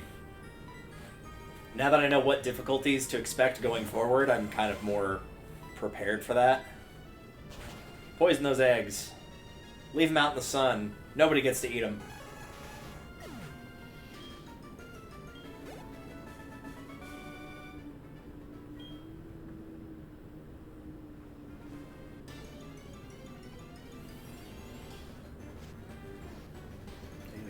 Oh yeah, somebody was wanting one of these earlier. Or no, they wanted to trade for it. Yeah, that's what it was. Such a dumbass. Why would anyone do that? Like, unless you had to. If you had no other option other than to trade with that, then, like, maybe. It was funny earlier because I was watching a video, because I was curious of, like, what are some of the best trades that you can get just throughout the series, like what's considered good, because there are definitely some that are bad. And there was one that was like, oh, and they'll trade you a Haunter for it. And, like, right after they said that, they're like, now I know some of you might be getting flashbacks to the girl that traded you a Haunter, and their Haunter was holding an Everstone. I'm like, yep, sure did. Sure did. For those that don't know, the Everstone prevents a Pokemon from evolving if they hold it. And the only way to get Haunter to evolve into Gengar is by trading it, so they stop you from being able to get that Gengar right then and there. But the one they were referring to, no, it's actually legit. You can just straight up get it that way.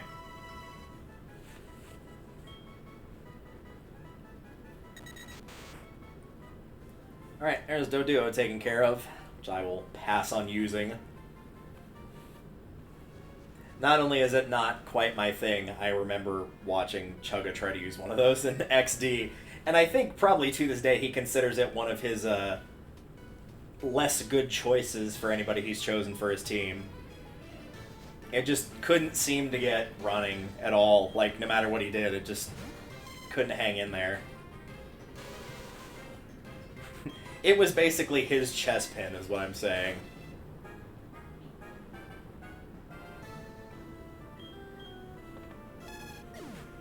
True, but it fainted, now the battle's over, so really, who's the real loser here?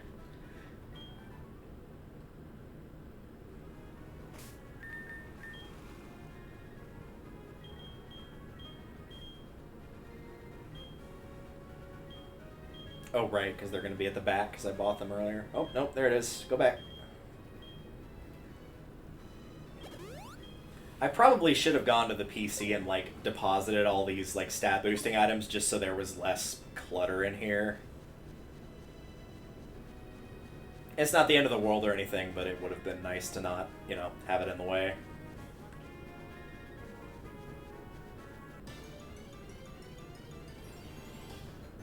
What do we got? Oh, it's a little it's a little boy. Hello, friend. I unfortunately already have gotten one of you, and therefore I don't need another one. But I do still love you.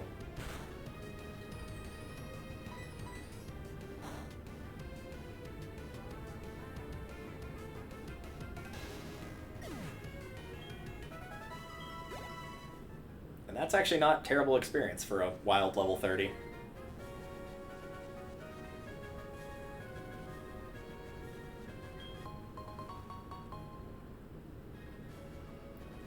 I do not remember what that does. Long, thin, bright red string to be held by a Pokemon. If the holder becomes infatuated, the foe does too. Ah.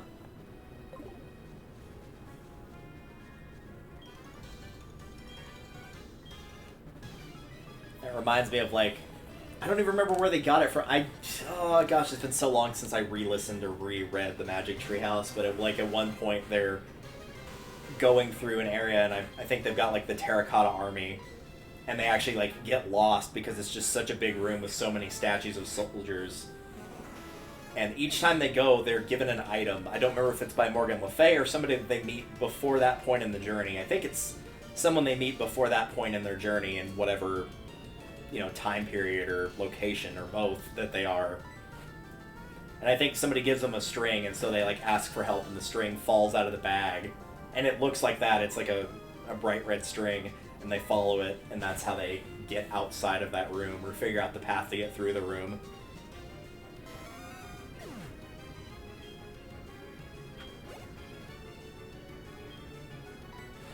Ah, time to poison some more eggs. Somebody did, in fact, poison the water hole. It's so disappointing that they're making a Toy Story 5. I'm not surprised, but, like, man, they shouldn't have made a 4, in my opinion, but here we are. I still haven't seen 4. Still have no plans to. Like, making the third one to, like, round off the trilogy, because that was, like, a good story ending, like, that, yeah, no problem with that. Makes perfect sense. Very obviously just money for 4 and 5. You know it was just for money.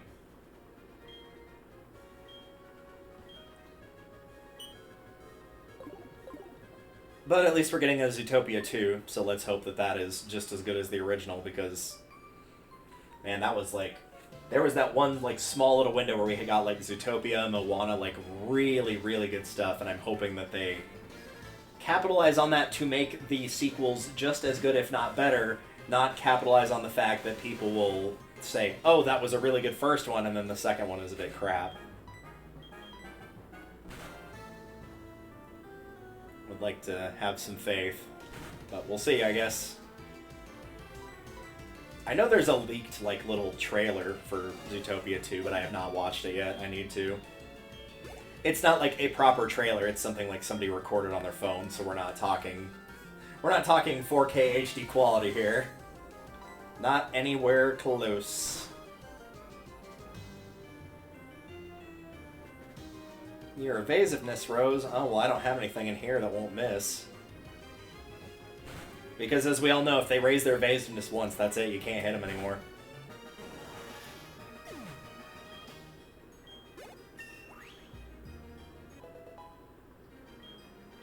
Can you switch? I might. I'm curious. 46, 45? Yeah, we'll go back to Typhlosion here.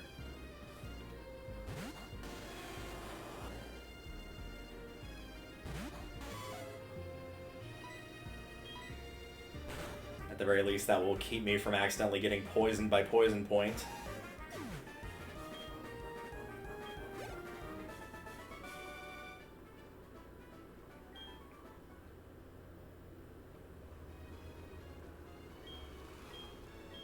Even by an unlikely fluke. Uh-huh.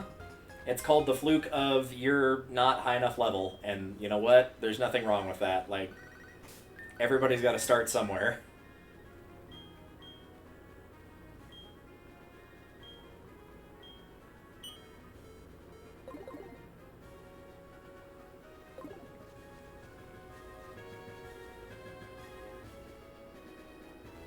Hello.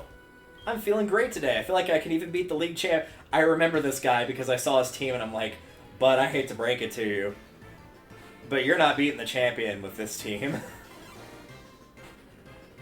If you're like, I could even beat the champion and you're starting with a level 30 Quillfish, you're doing something wrong. Part of that's a dig at the Quillfish. Most of that's a dig at the level 30.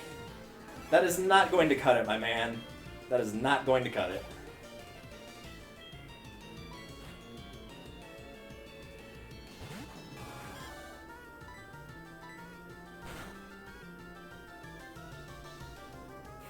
Good old Overquill. It's a shame, too, because my canonical Quilava, that was one of the moves that I gave it, was like a specialized move called Overquill. And I did that back in 2009. I'd had that idea for so long, but I never got that far in, like, working out all the kinks, so there would be no way to prove that it was not originally my idea.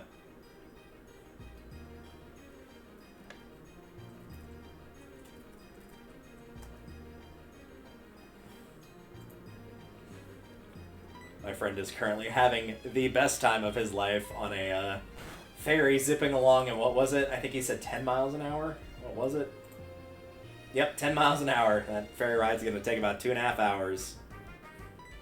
Just zipping along.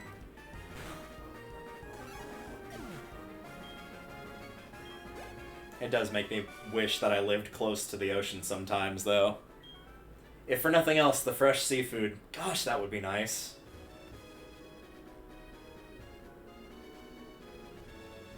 I remember traveling to Baltimore for a convention. This was years ago. This was 2019. This is 5 years ago. Yikes, that sounds horrible when I said that out loud. Anyway, moving swiftly on. But when I was there, obviously way closer to the ocean than I am, personally. I'm about a 10-hour drive from the ocean going 75 miles an hour. Nowhere close to it, basically. But man, the seafood, oh, so good.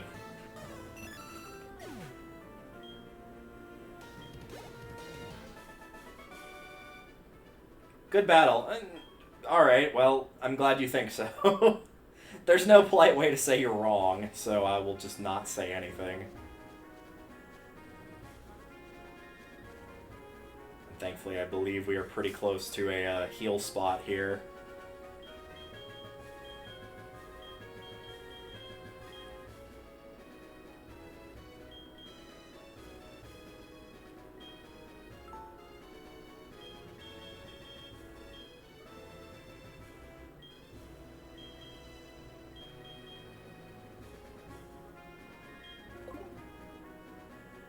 Oops, no, go back. I did want to swap out here.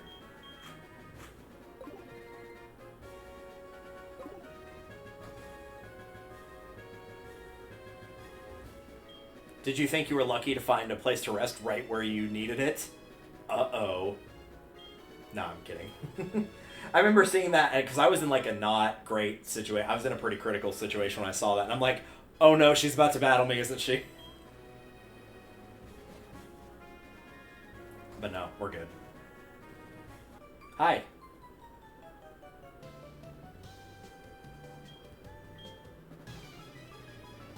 Yep, you give it all you've got. Every last ounce of energy with your team of 2.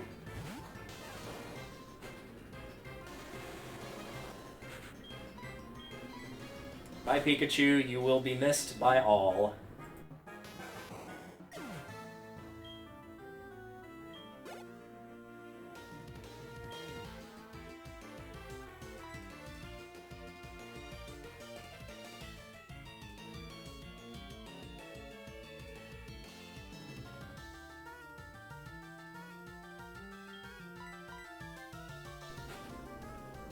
Sorry about that, was moving one thing out of the way food-wise and one thing back in here. I've been muting whenever I've been eating, not that I've been chewing loudly or anything, but just so that you don't have to be subjected to it. But since I was grabbing it out of the bag, that would have obviously made quite a bit of noise.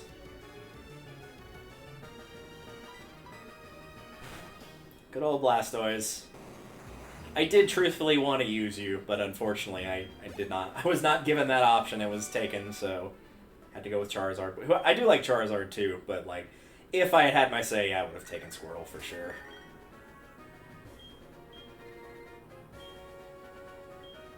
Yep, I will do that. I will do that for you. Thanks, Mom.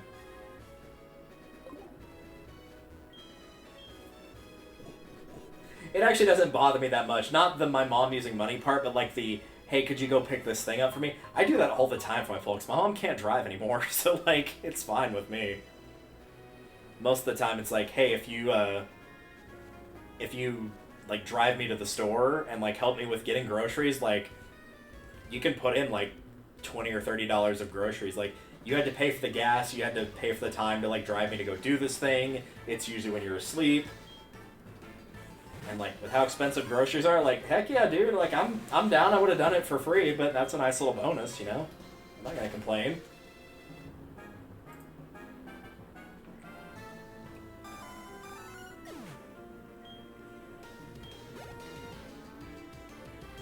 Kingler, all right.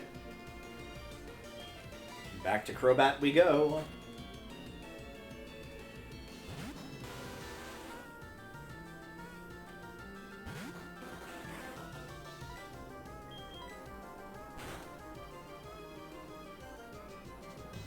Ah, so close. Oh, you jackass. You really think that that's going to win you the game? Get out of here.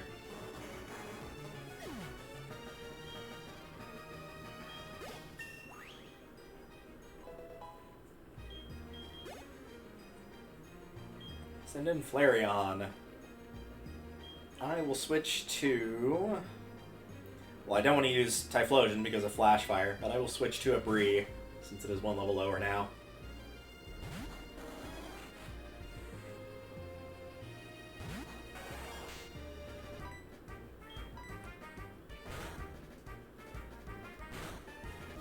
If the worst I've got to worry about from this Flareon is Quick Attack, I think we're going to be okay.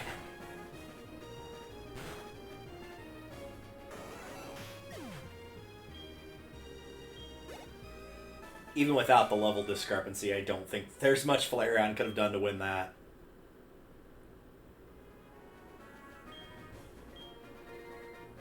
Like to battle again after I heal. Yeah, well, at least you admit you need to go heal. How should I beat you? I'm tormented by those thoughts all the time. All the time? You've only been beaten for me by like the last 10 seconds.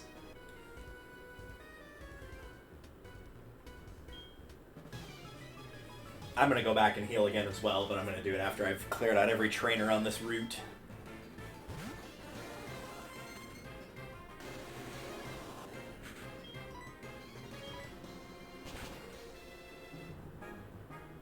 I'm not going to lie, that takes some guts to be like, I'm going to go beat the Elite Four of this Parasect. That's going to be my weapon of choice here. Credit where credit is due. I don't think I'd have the guts to say that. Of all the bug Pokemon I could possibly pick to take on the Elite Four, that would rank near the bottom. Maybe it would do okay on this Elite Four, but like as a whole, like 4x weak to flying, 4x weak to fire, weak to... like, it's just weak to way too much. I'm pretty sure it's got more weaknesses than it does resistances. And I could be wrong about that, but I don't think so. I think it's got more weaknesses than anything. Vaporeon. We'll keep it. A lot of trainers are having a water type in here somewhere, which makes sense as they need to surf the same way you would, but still. It does. It desperately needs more speed to have that Spore be have a real effect. Because Spore would be a very good move, but yeah, that low speed just completely crushes it, unfortunately.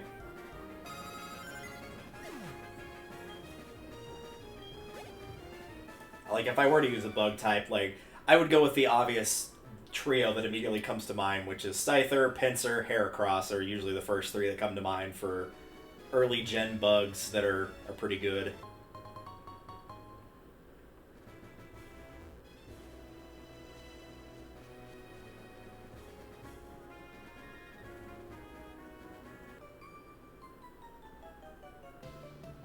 I lost to a red-headed trainer. He was really strong, but it's as if he absolutely had to win at any cost. I felt sorry for his Pokemon. Now I'm going to kick your ass instead. Also, for those who don't know, a fun fact about the term redhead, because, like, obviously people that are called redheads have orange hair, not red hair. I mean, unless you dye it, that doesn't really count. But if it's a natural hair color, it's orange, not red. The reason for that is because, at least in terms of when we as mankind were identifying colors, like whenever we decided that color is red, that color is green, that color is whatever, red was actually one of, if not the first color that was ever given that name. it's really interesting because if you go back and look at old literature, like take the Odyssey for example, there's a lot of sailing across oceans. Never once is the color blue mentioned, despite the fact whenever you think like ocean, usually the color you would think of, I mean it might be like kind of a greenish blue, but it's probably blue somewhere in there. But it's never mentioned, and that's because blue was not a color that existed at the time, at least in terms of identification of a color. So yeah, that's why they're called redheads, because red was a color that existed at the time, orange was not. The more you know.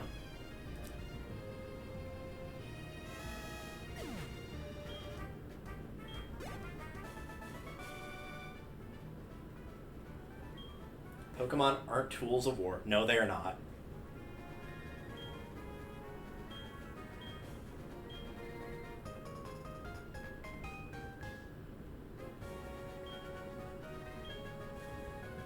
I was wondering if she's going to say anything else. There is an item here. Max Elixir? Sure, I'll take it. Anything else? Nope, I guess not. Alright, let's go back and heal, and then we should be ready for Victory Road.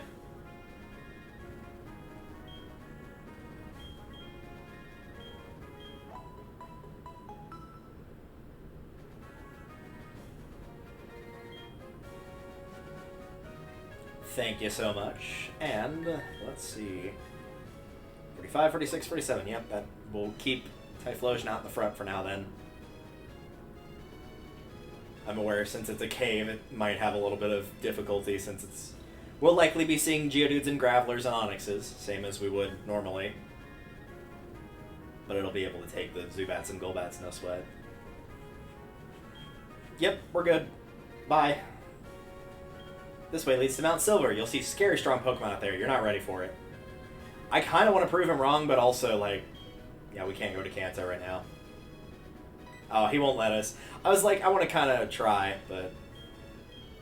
Because at least, like, I might have a shot against the wild Pokemon. Against a trainer out there, yeah, I'd probably get flattened, but... Oh well.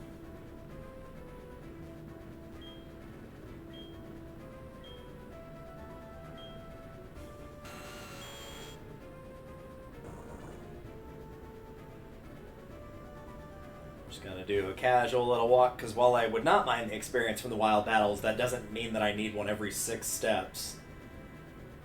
Honestly, the fact that we've gotten this long before anything has jumped us is nothing short of a miracle.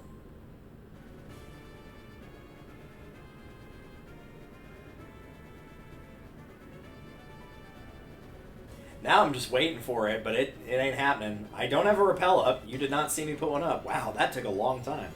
Again, not complaining, just very surprised.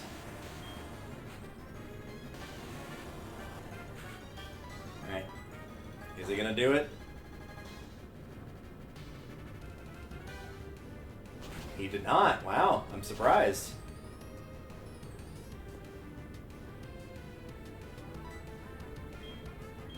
Nah, just in case. We'll just do this. I'm not going to give him the opportunity to self-destruct just because I barely didn't do enough damage with Quick Attack.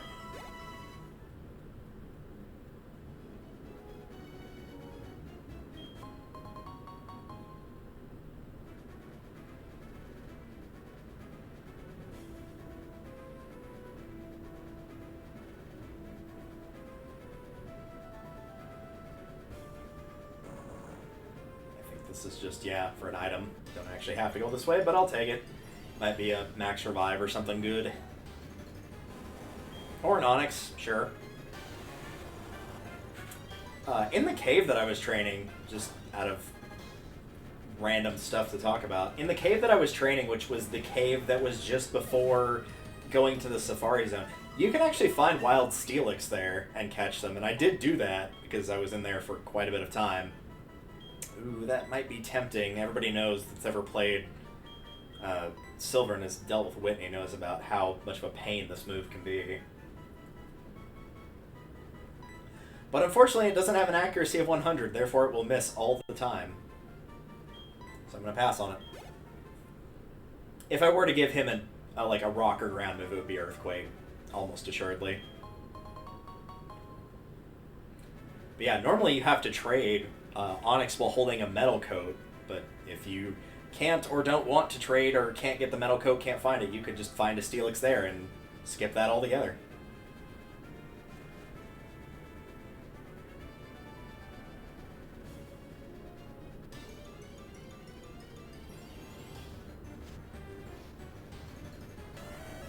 A Dawn fan, huh? Well, I mean, I would prefer to find your pre-evolution rather than you.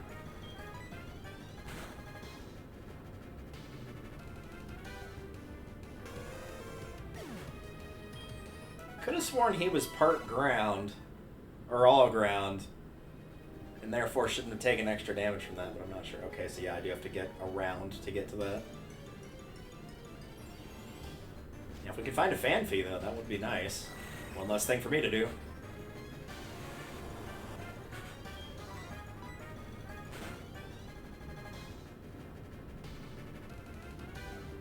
How did it get burned, indeed?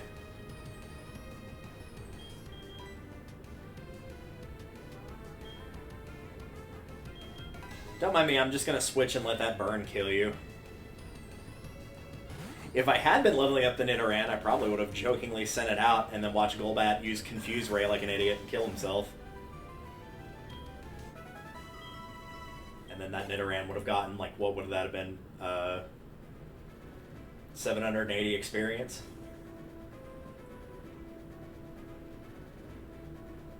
Yep, I'm dumb enough to go look. My dumb ass is gonna walk all the way over there and be, hey, pleasantly surprised.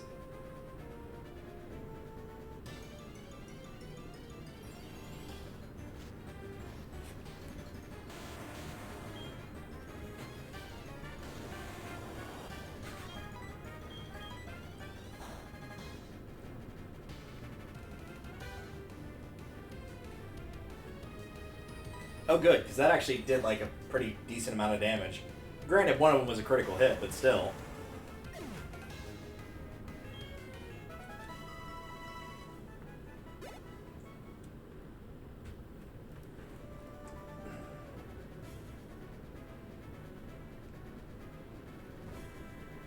And I'm telling you, I like iced coffee way too much for my own good. I don't even need, like, anything added to it. No flavor, no sugar, nothing. Like, could literally just be, like, black coffee just over ice on the rocks, as they say. And I would probably drink myself into a heart attack, so I need to be careful. It's just one drink, thankfully, not like 9, so we'll be fine. Plus, I'm alternating between it and water, so we're okay. Dude, I would like to get out of this cave. But again, the experience, though, that EXP. Even though it's just the wild Pokemon. The other thing, though, is, of course, we're going to be fighting Silver at the end of this cave, so I'll need to heal before I get there.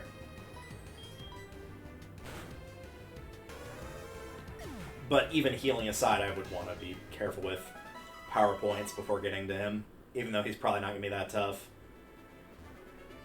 That would be a curious thought that I have not considered before. I wonder who I would consider to be, like, the toughest rival slash friend character to beat.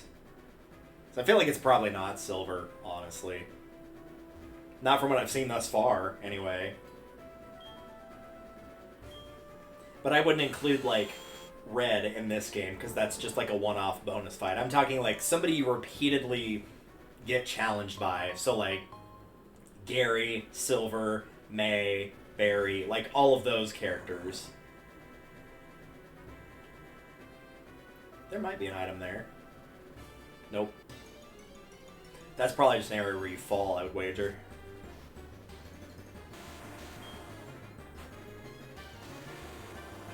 But it was worth a try. Sometimes those craters have items.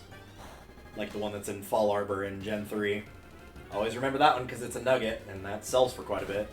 There's the self-destruct. And it's a critical. How nice.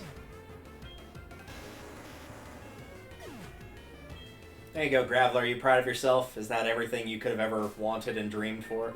Hi, Umbreon. Umbreon is holding something. Would you like to take it? Well, only if he wants to give it to me. I'm going to happily hand it over. Aw, the poison extract in the fashion case. I'm sorry, one more time? Because I was like, oh, that's an item that cures poison that's just got a different name. But I gotta know. Oh, it's not going to show me here. But, I mean, like, thanks, bud. I appreciate it. I don't know where you found that, but, like, cool. Tell you what, I will bring back Typhlosion, but I will put you out in front for a little while. Didn't even realize I had 4 max revives. Yeah,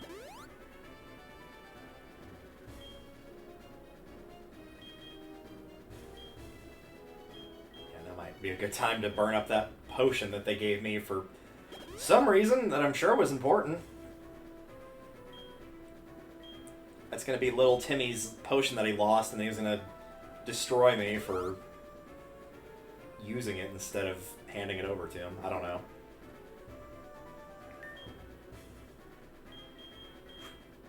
We'll put you in the front for a little bit, bud.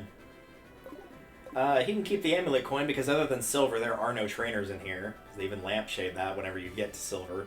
That he beat all the trainers in here, and that's why they aren't here.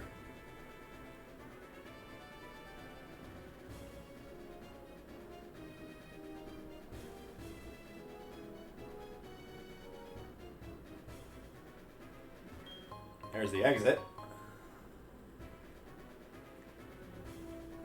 I'm sure there are potentially... well, you know what? I guess we could look it up. Why not?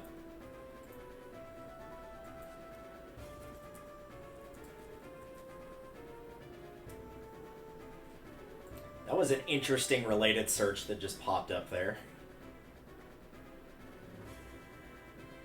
No, I don't need the actual walkthrough. I just want to read the... Well, you know what? That might be the fastest way to find it. Versus Ho, that's the Whirl Islands.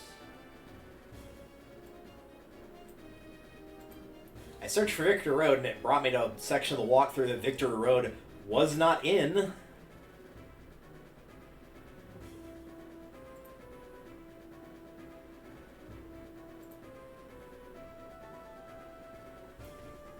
Oh, so it's just, it looks like, potentially, it's just a guaranteed either Geodude or Graveler if you break those rocks. 80% chance for Geodude, 20% for Graveler. Also, if you're playing Soul Silver, not Heart Gold, you can find an Ursa ring in here.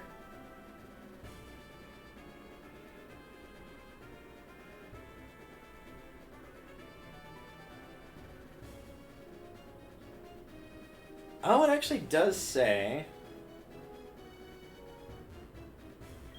I could be wrong about this. It's entirely possible I'm looking at the wrong thing. It's actually a fair bit in here, but some of these are saying, like, it's behind a rock you can smash. Like, one of them is a Zinc, one of them is Dark Pulse. Worst case scenario, I would just go back for these.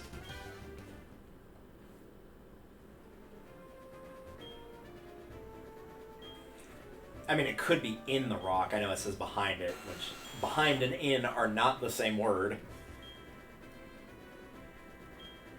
I'm pulling a Dan K here. May he rest in peace. That is a very vague bit of Survivor trivia. At one point, they had a thing where he was trying to find a hidden immunity item which can protect you from being voted off if you use it correctly. But he got sent to Exile, which is where it is, Exile Island. And they give you a clue, and then you use that clue to find another clue, and eventually you find the idol if you do it correctly. And bearing in mind, this guy's a lawyer, and, like, so, presumably a very analytical person, like, you know, breaks things down to a simple form to be able to ultimately find the solution. And the first clue that he gets is across the lake you see so well there lies a sandy crater. The object stored in it will help you for later. The key word here is the very first word, across. Across the lake you see so well.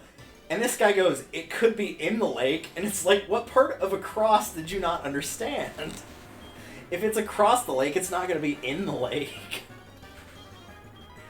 That poor guy. I mean, in his defense, he was probably malnourished, dehydrated, covered in bug bites. Like, I don't fault him that much, but man, that's just... Yikes, dude. Now I'm just doing the same thing he did.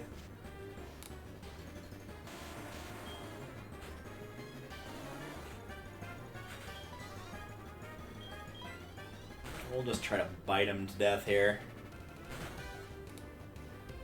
Oh, you're just gonna go for rollout. Well, that won't be too bad on Umbreon. Yeah, that's not that bad.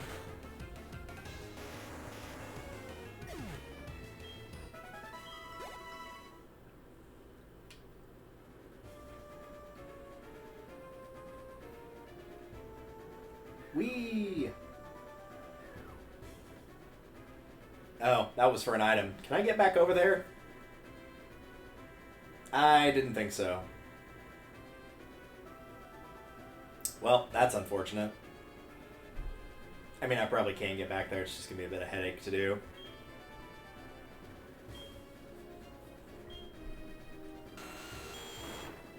Also, pro tip, if you ever want to design a game, there was no need for 3 rocks here. 1 would have done just fine.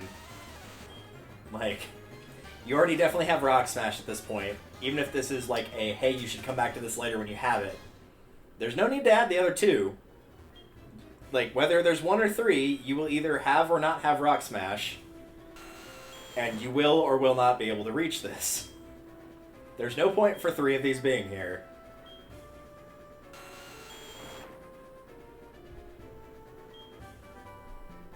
Ah, there's Dark Pulse. That might be good for Umbreon, maybe. Again, if I did choose to use this, it would be on my final Umbreon. The one that I'll be, like, breeding and getting the optimal natures for and all that. 80 power, 100 accuracy. Yeah, that's not bad. It would get the stab bonus, yes, but eh. With the exception of... Hi. With the exception of, like, going back like I did with Crobat and getting cross poison off of a move, remember, I try not to use TMs unless I know I can get them multiple times, like, through buying them. But if it's like a, hey, you only get 1 of these in the entire game, I'm not going to use it. I wouldn't use it until I was absolutely certain that this is the optimal whatever Pokemon I'm going to use, and I absolutely, without a doubt, want this move on the final version of it. That would be the only reason.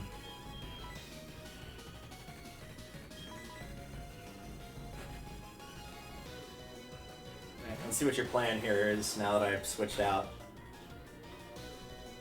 That would have been an interesting choice to attack Umbreon of all Pokemon with, but okay, bye.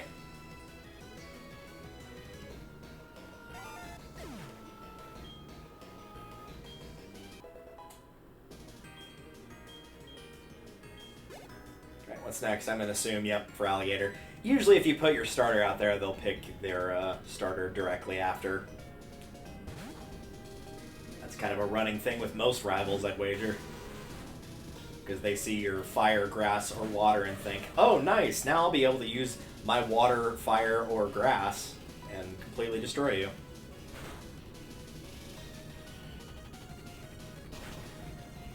Oh, that's right, it does have Ice Fang. That did not do a lot of damage.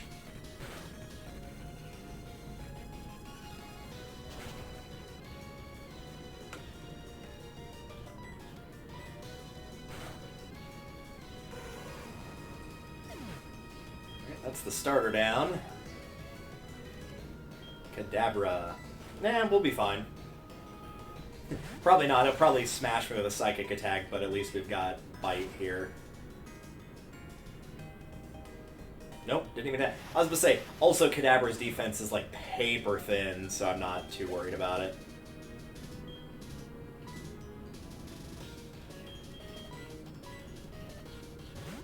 Not that I built my team to deal with my rival in-game by any stretch of the imagination, but man, he has not got a good team for dealing with my half of a team here. Every single thing he has thrown out I've had some sort of counter to, except that starter. But even without it, it wasn't that big a deal, but still. Haunter. Yep, because see, I've got a counter to that too.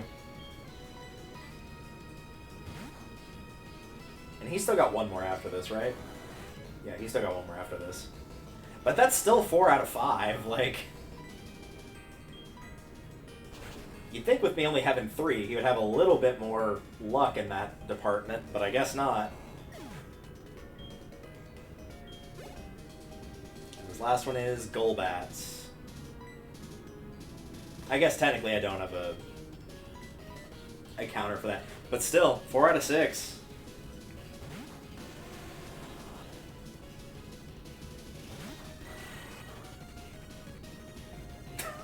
I'm glad that you got Mike Wazowski'd by your Golbat's wing there. Nice.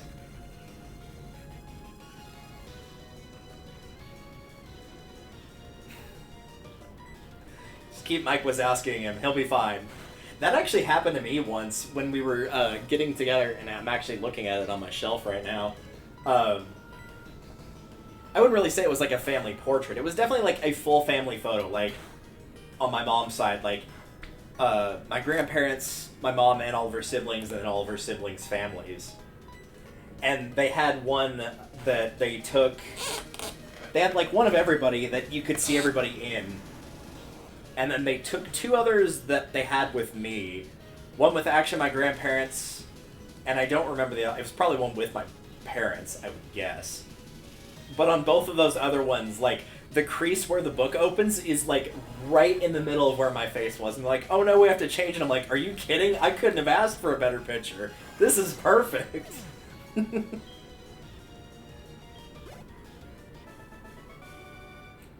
I think they did end up changing it, but I'm like, I want that original copy, because that's hilarious.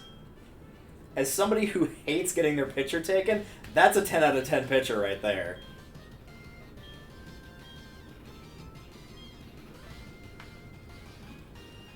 Alright, get out of here, Silver. With your weird looking...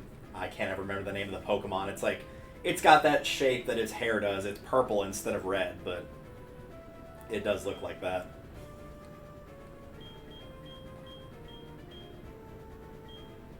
Oops, this is the wrong bag. There we go.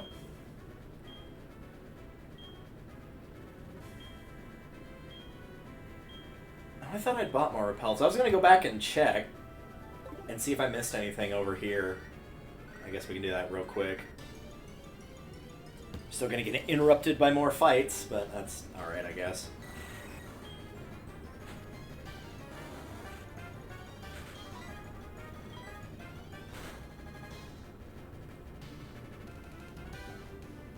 Umbreon became confused. That's okay, we'll just leave. If only you could do that in actual trainer fights. I've confused your Pokemon. Oh no, that, you know what, it's fine. We'll just leave. No thank you. Goodbye. Not interested. Okay, hey, you know what, it was worth coming over here for that, at least. I'm assuming this either takes me back to where I was, or lets me get to things I could not previously reach. Yeah, that's what it's looking like. That's how I get this. Hey, see? Knew it was somewhere I could get back to get this. It was worth it for just the earthquake alone.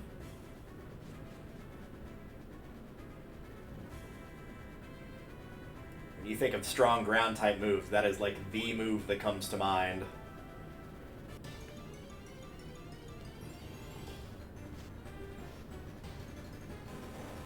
A Wild Onix appeared. That's nice.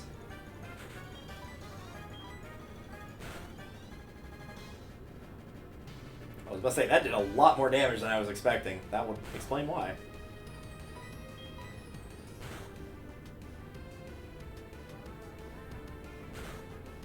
The Sandstorm rages against the machine. If you ever need a laugh, by the way, since I keep making a Rage Against the Machine joke, because I put it on all the time when I get an opportunity to.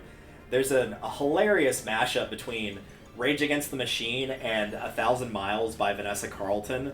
So if you look up Rage Against Vanessa Carlton, it's a mashup between that, and like it is textbook definition of these songs should not work together, but they do like perfectly. It's so good. They have the flipped version of it as well, but it doesn't quite land as well as Rage Against Vanessa Carlton does. And the comments on that video are beautiful. They're hilarious. I cannot stress enough how great that comment section is. With great gems like, when you want to overthrow the government, but you don't want to be rude. And I laughed, I cried, I rebelled at my local Hallmark store. I have these comments memorized because they're that funny. They're hilarious. If you have any interest in mashups whatsoever, it is a top tier mashup. It's hilarious.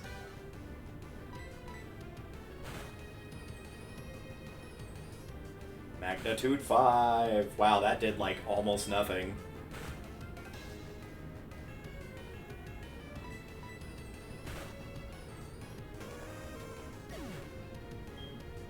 Alright, that's all she wrote for that Don fan. Let's see if we can get out of this cave. Nice, we actually did make it. I figured we were going to get interrupted one more time with a battle. But nope, we did it. We're here at the Indigo Plateau.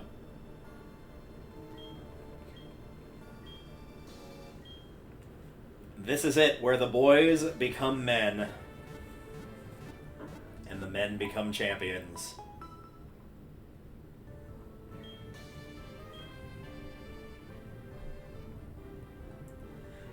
Right, before we buy anything, obviously we need to take a look at what we got here. Also, if I can store some of these items, I need to do that. I just need to get them out of the way so I can see what I'm doing a little bit better. Oh, can I not do that in this game? This is just mail, photo album. No, I can't do that in this game. Ah. Unless I can do it here. Nope. I guess not. Well, that sucks. A lot of weird features that were in the original game I got left out here. Not sure why. Bag.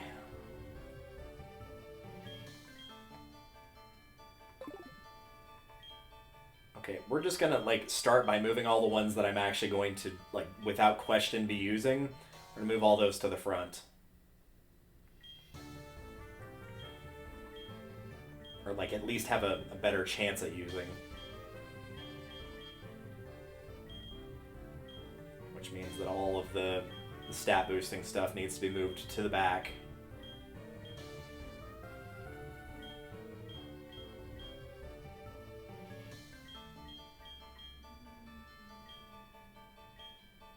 Okay, so there's the stat boosting stuff. Protein can stay there. Berry Juice, Awakening. And this is honestly probably pretty close.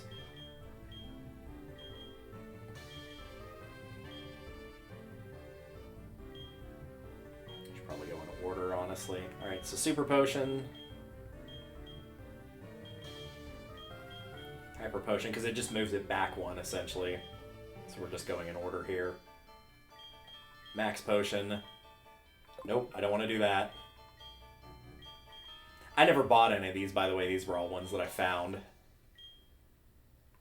So I feel like if you're going to buy a Max Potion, you might as well just go for the full restore. Like, yeah, it costs more, but you might as well make sure the status effects are gone, too. Revive. Lord willing, I will not need these, but on the off chance that I do, Max Revive.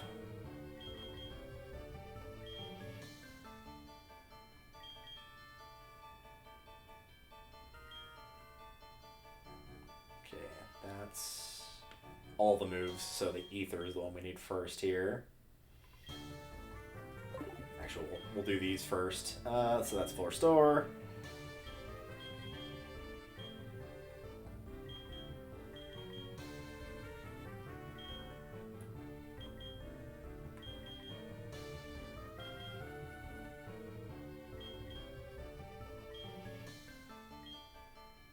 I don't think I have any other of those. Nope. Put full heal at the front, because of the odds of needing the Awakening and Burn Heal are probably a little bit lower. Ether goes there. Max Ether here. And that should probably do. I don't think... Obviously, the Rare Candy I'm not going to use. Berry Juice is just kind of there. The stat boosting items I don't care about.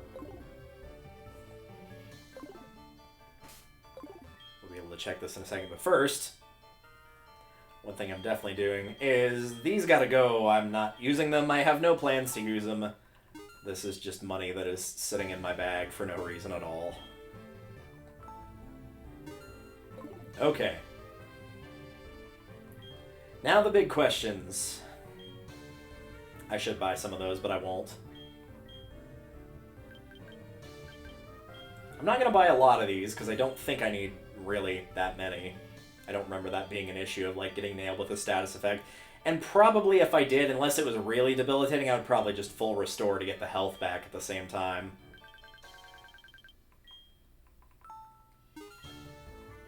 I did run low on Hyper Potions, so that's going to be like one of the bigger issues. I don't think I need more revives, because I think I went in with half of that. I'm pretty sure I went in with 15, and like I still had a fair few.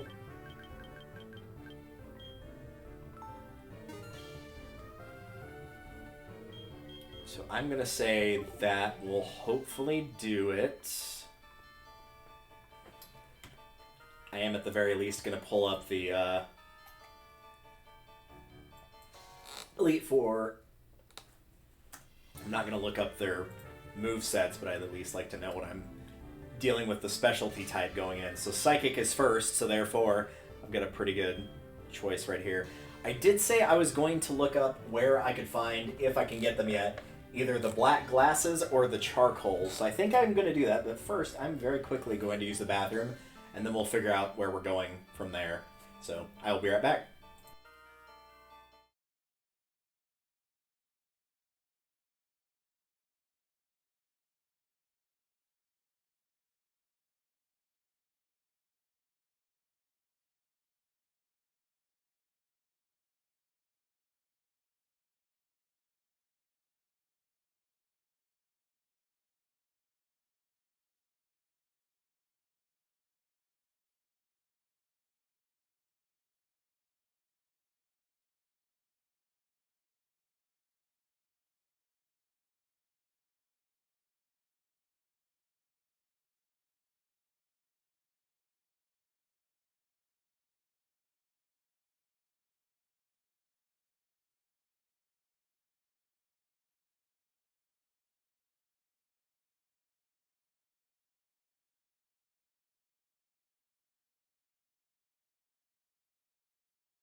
Man, sometimes I forget how good that intermission screen is with those GIFs. I should swap a few out from time to time, but I'd probably swap out the Wind Waker one first, but... God, some of those are so good, especially that Titus laugh. It's so dumb. So dumb. Also, you can see what the screen looks like for the verses whenever it's just my screen, which is normally on the left side, and Icarus is on the right because we're using the capture software on the right, but there we go. Back to where I was. Right, so I did look those up really quickly of where the charcoal was and where the black glasses were. I should have gotten both of those a long time ago, especially the charcoal. Yikes, I was not paying the least bit of attention to what I was doing, but it's fine. We can go back and get those very quickly. The first one we need to go to is Azalea Town. That is not Azalea Town. That is Azalea Town. And there's actually two of them you can get. There's one in the Ruins of Alph that's in a hidden room in what's called Upper Left Entrance 2. And that sounds like a lot of work to figure out specifically what that is, when I could just go over here instead and talk to this guy. I'm sorry, I forgot to thank you. This is charcoal that I made. Fire-type moves will become more powerful if a Pokemon holds this. Cool. I don't think this guy's got anything. Come train with us. No thanks, I'm kind of busy here. So yeah, could have done that ages ago. You can do that as soon as you get cut. That's how long ago I could have done that. Oops. Number 2, before I do that, well, now I guess we could go ahead and do it now. Yeah. That's where we need to go, Dark Cave, but since it is Dark Cave, we are probably going to want Flash, and since we're going to want Flash, I need to figure out if I put that on any of my Pokemon thus far, and I truthfully don't remember if I did or not. The good news is, if you do use up Flash, as it is not an HM, it is a TM in this game, it is repurchasable. So you can't accidentally, like, teach it to a Pokemon, and then that Pokemon is, like you trade it or get rid of it or something, and then it's gone forever. Thankfully, that's not the case. So I'm just going to look through here real quickly looking for Flash. I don't expect to see this anywhere in here. I'm pretty sure I've not given it to anything. But just to make absolutely certain.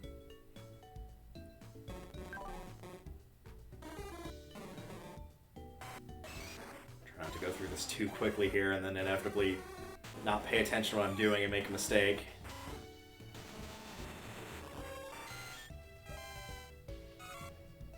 Probably ultimately it would have been faster to go into my bag and just look for it there. And if I saw it, here we are. Sure enough, right there.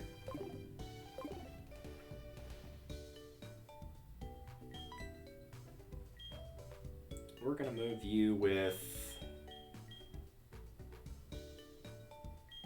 I guess, Crobat for the time being. I'm not gonna need Fly while I'm in the cave. The other HMs I might need, and I know there's water in there, so it's almost certain I'll need Surf. But I might need Strength or Rock Smash as well, so we'll put him in there temporarily.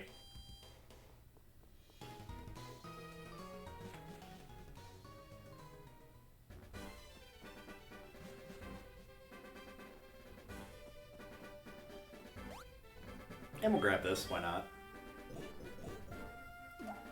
Got a Black Apricorn. I don't really use the Heavy Ball all that much, but that is what it makes.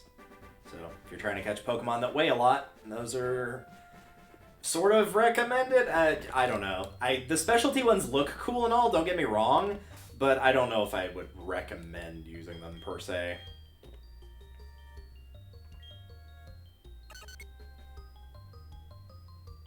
Blah. Alright, now we can actually see what we're doing in here. Hello, War Turtle. You are just in time of watching me go to pick up the black glasses in here, and right after that, we're about to go fight the Elite Four. I was at the plateau for that, like, probably about 3 minutes ago. But I did want to pick this up before going in. Just to try to maximize my chance as much as I could.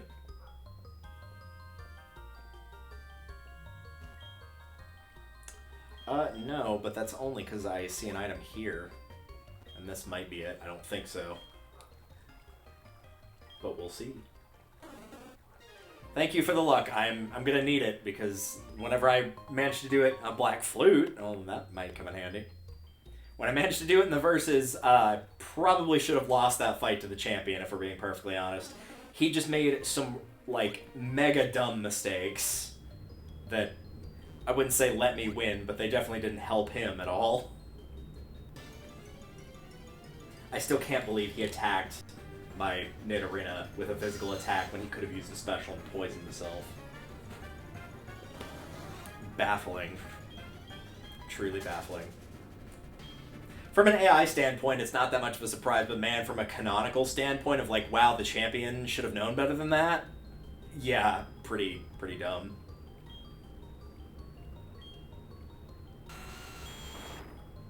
I know there is some other stuff in here, so I might try and clear the whole place out. We'll kind of play it by ear here. I'm not sure how big the Dark Cave is, admittedly. Needless to say, I'm not going to be fighting level 3 Zubats and Geodudes in here. This is not worth my time nor my experience. Even Togetic that I brought in here at level 13, even it's not going to get enough experience to justify that.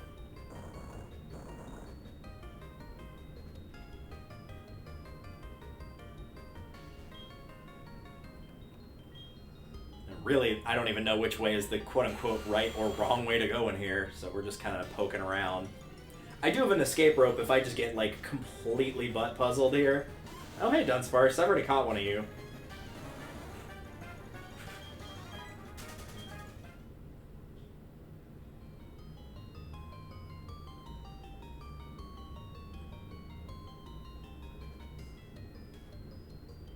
Well, here's an item. Hyper Potion, alright. Oh yeah, I was gonna check and see what that Black Flute did. I can never remember which flute does what. Its melody makes wild Pokemon less likely to appear. Oh, well, say no more, my man. Say no more. You don't have to tell me twice. I guess to be fair, it did say less likely, not guaranteed.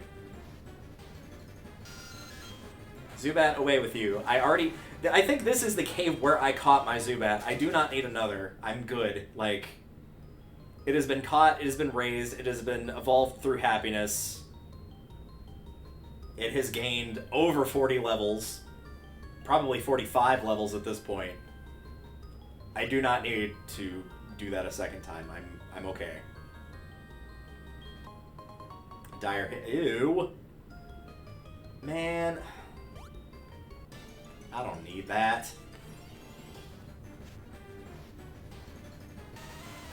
See, the thing is, it did say, like, makes it less likely to appear. Like, am I gonna get a prompt for when that goes away? Does it go away when I leave the area? Am I not gonna get a prompt at all and I just have to kind of make a guesstimate? I don't really know.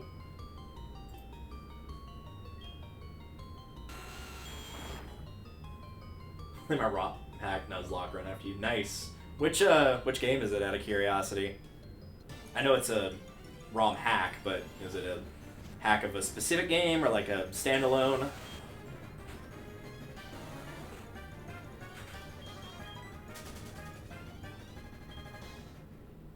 Please let this be the black glasses. Nope. HeartGold. Nice. HeartGold's base game. Heck yeah.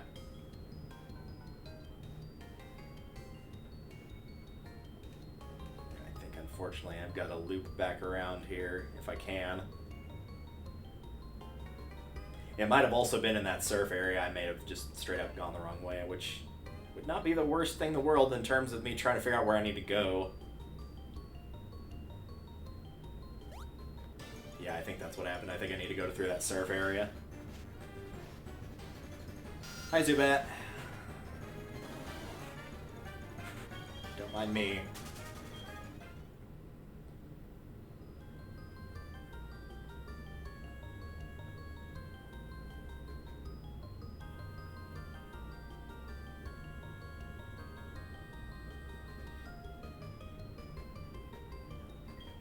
Let's take a look over here. Watch this just, like, be a surf area. There's no other path or anything over here. Oh, nope, there is. There definitely is.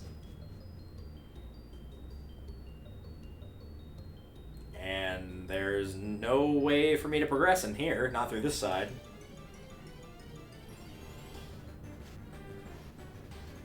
Giving you a bike at the start, nice. Yeah, that is a choice. Oh, hi, Wobbuffet. I feel like I'm gonna do too much damage and accidentally knock you out. That got closer than I would have expected. What's the odds of finding one of these out of curiosity? I didn't remember seeing it on the list, but I wasn't really looking through the... it's not that low. Well, this is gold, silver, crystal. Let's get our gold, silver.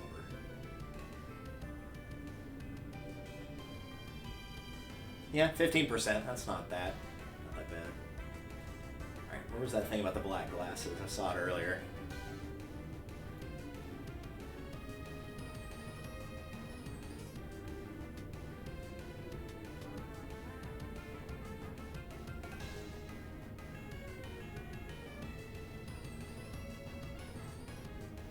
Oh, so I'm looking for an actual dude that hands you the black glasses. Okay.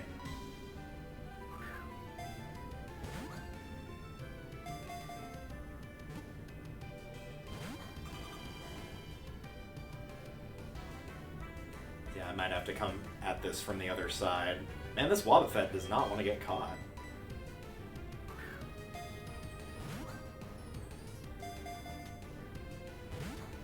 Really does not want to get caught. Now with losing 2 Ultra Balls, I can officially say this Wobbuffet was harder to catch than Ho-Oh.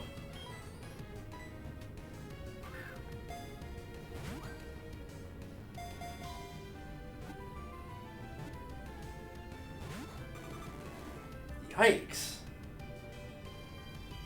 The one upside is it's got stuff like counter, I just saw it earlier, Destiny Bond and Mirror Coat. All of which require me to attack it in order for that to be any sort of use, so... Oh, and Safeguard, which, you know, that's not gonna do anything when I'm just trying to catch it. This is definitely one of those Pokemon of, in double battles, could be very useful. In single battles, and in particular against the AI, not so much. It's not useless or anything, but it's definitely going to be more effective against people you can predict and whenever there's more Pokemon on the field of tricking players into oh yeah, make it use Follow Me and then just counter Mirror Coat it or, you know, anything like that.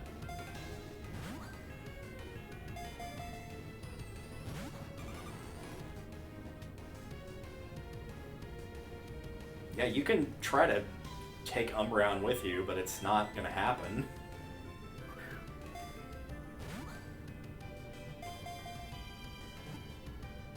I don't need to buy any Ultra Balls in the immediate future here, so, this is an item I can expend with no problem for the time being.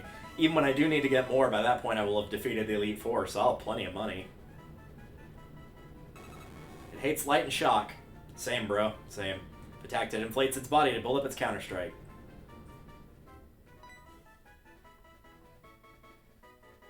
There we go. Yeah, I'm gonna check something real quick, because I'm pretty sure I came at this tunnel the wrong way.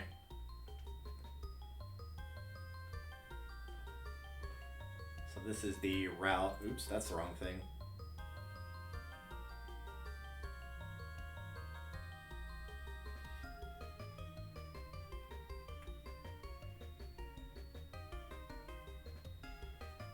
The Brushing Cave is the entrance. So I came through... Yeah, I did come through the Route 31 side. So I came through this the wrong side. That's why I can't find it. What I'm looking at least immediately here, is Potion, Elixir, Hyper Potion, Full Heal, Dire Hit. Granted, this is talking about Gold, Silver, Crystal, not HeartGold, Soul Silver, but either way, I am on the wrong side. So let's quickly hop out of here and go the correct way.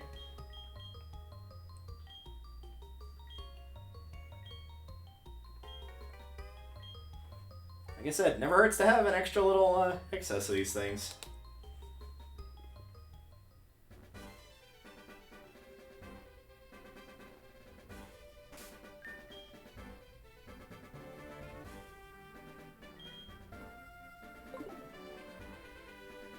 Lo and behold, I said I wouldn't need fly, and here we are needing fly.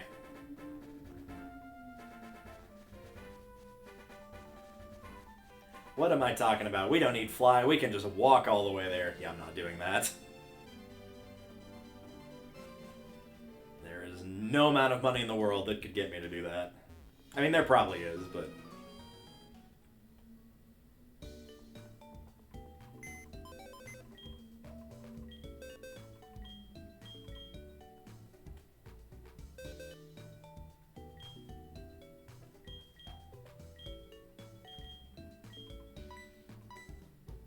Really, there's the one that I have no reason to keep at this exact moment is Ho-Oh, as it is not part of my core team and it does not have any HM moves, so... That's the one I should have stored in the first place. Technically, I could have also taught it Fly like I did in my Versus team, where I took it off of Crobat and gave it to Ho-Oh, but either way.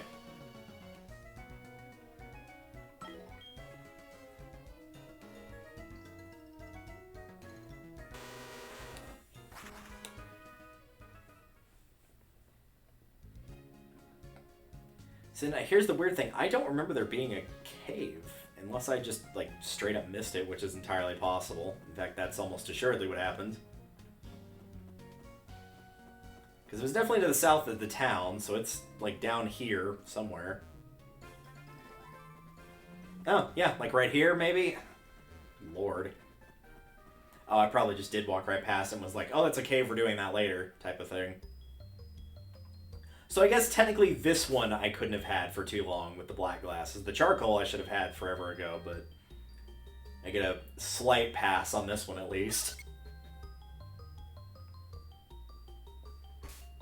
Also, while we're here...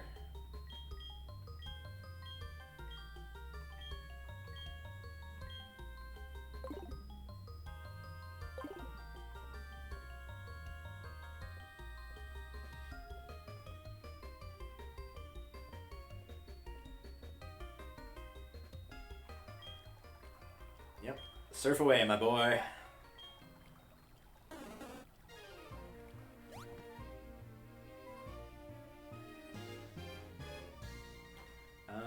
Just so I'm not messing around in here too long. It says to the southwest and then the north. I was not trying to get off of my Golduck surfing here. So we'll just keep going south and then west until I can't do that anymore. Though I'm not about to jump down there. Well, here's False Swipe, which I don't see anywhere on this list, so that's probably not the right way to go.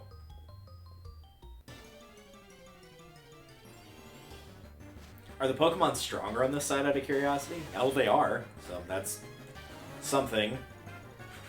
Not much, but it's something.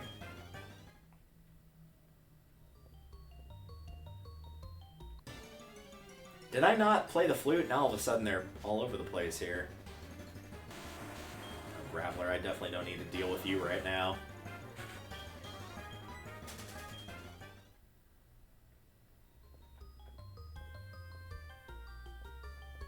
See, at least if I find an item on this list, this might give me an idea of where I am, roughly. This is a revive. Okay.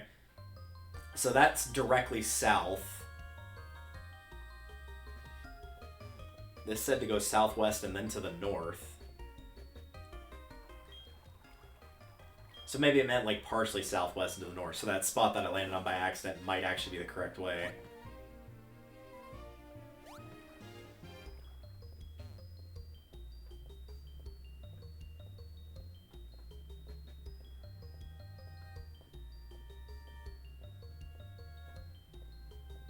Just waiting to run into somebody in here.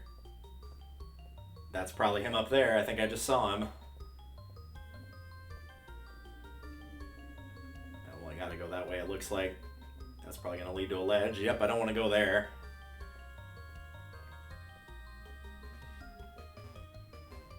It's a lot of work for a pair of black glasses, of all things. Would have expected, you know, anything else more useful? I don't know.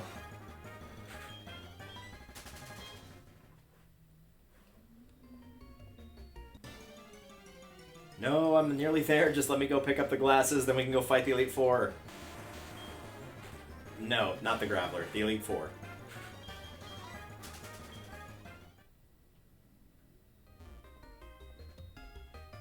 Hello.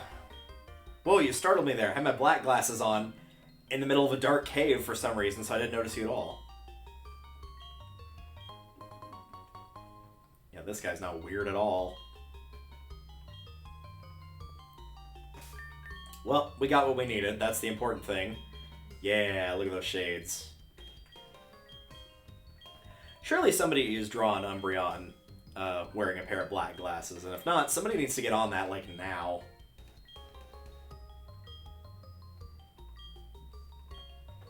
I know just the person to do it, but unfortunately he's busy right now visiting a friend, so oh well.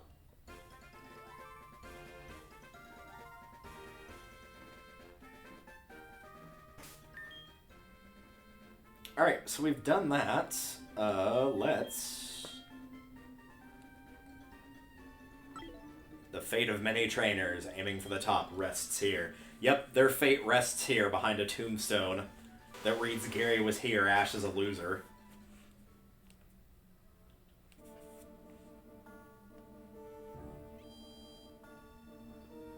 And I mean, where's the lie, though, right? Gary was in fact here, and Ash is in fact a loser.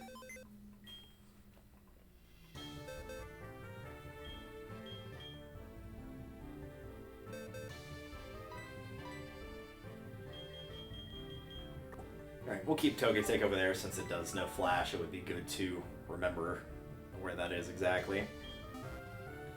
So we'll probably switch up items each time we deal with the Elite Four, as Umbreon will be dealing with the Psychic ones. Not entirely, but definitely predominantly for sure. I will give it the Amulet Coin, which means that you will be getting the Charcoal.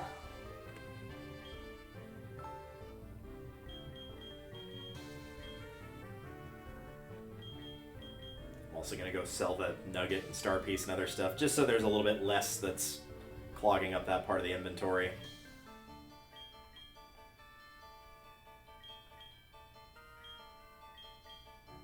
I might end up needing that for something else. I don't remember if the Tiny Mushroom is used for anything else in this game in particular, so I'm gonna hang on to that.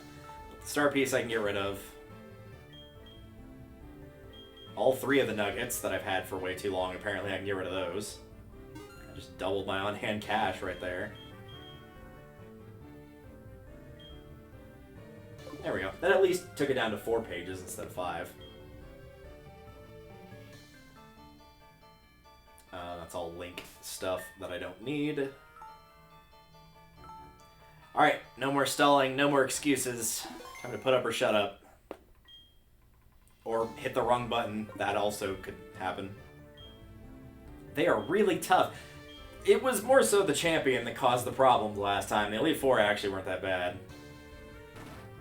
Hello.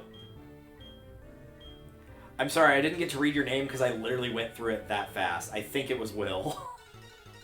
It might be William. No, it's just Will. I like his little mask there. Nice little masquerade mask. Alright, let's see how this goes.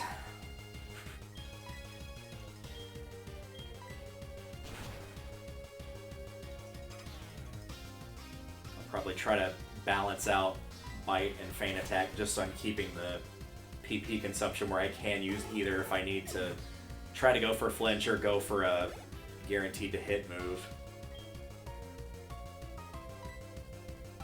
I will swap for that only because I know it's going to be very, very easy for Typhlosion to kill that Executor.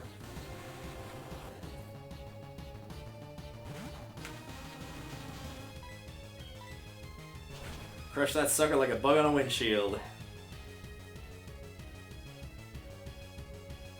That critical hit was not necessary, but it was hilarious, so I do appreciate that. Thank you.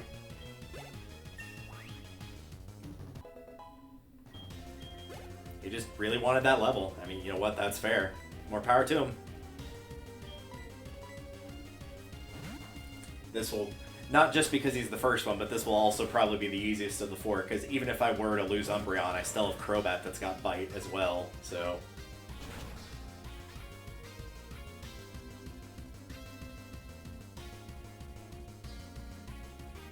Used Curse, man, what a horrible night to have a Curse.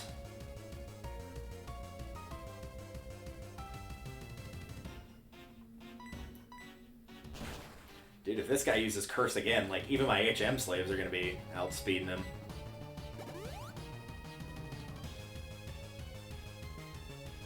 But of course, this is going to be his stall tactic here. This is the one he's banking everything on, just by giving it incredibly high defense and not doing anything else.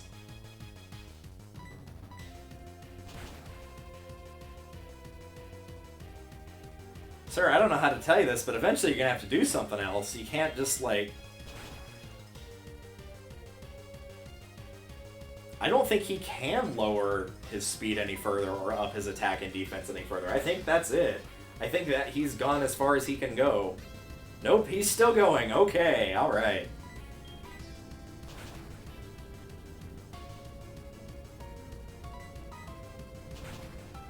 And what did it amount to, other than stalling? Absolutely nothing. It literally did not matter in the least. What a maroon. Send in Jinx, alright. That sounds like another job for Typhlosion here. This looks like a job for Superman. I need to go rewatch that playthrough. I know it never got finished, but I always did enjoy it. And I totally get why John stopped doing it, because of just people constantly bugging him to finish it. It's weird, because I feel like in a way, I'm sure there were people that were less nice about it, but like, I feel like it was almost more of a testament to like, he was just so good with all the info. Like, I didn't grow up watching The Adventures of Superman. Superhero stuff doesn't usually really catch me all that much. I just don't care about it that much. But it was like interesting to see like the gameplay side of it and why everything was the way it was. Obviously all the glitches, getting all the backstory for all the characters. Like, that part was really cool. I was almost interested in that more than any of the actual like watching the gameplay. It's like the only Superman villain I knew to any degree was Lex Luthor, which is, you know, no surprise there. And I guess I'd heard of Metallo, but I didn't know anything about him.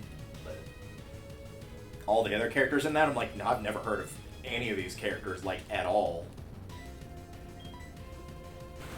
So it was super cool to be able to get all that sort of backstory to him.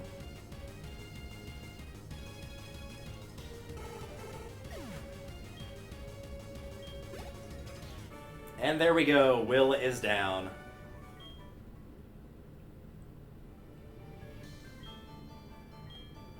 I will continue battling until I stand above all trainers. Maybe start with doing better than the rest of the Elite Four, at least. I don't know, just a thought. Alright, Poison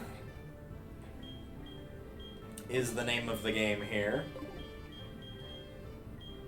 But unfortunately for this guy, on his team of Poison, 3 of them are weak to fire, and of those 3, one of them is 4x weak to fire. So, needless to say, we will be switching out to Typhlosion for this one.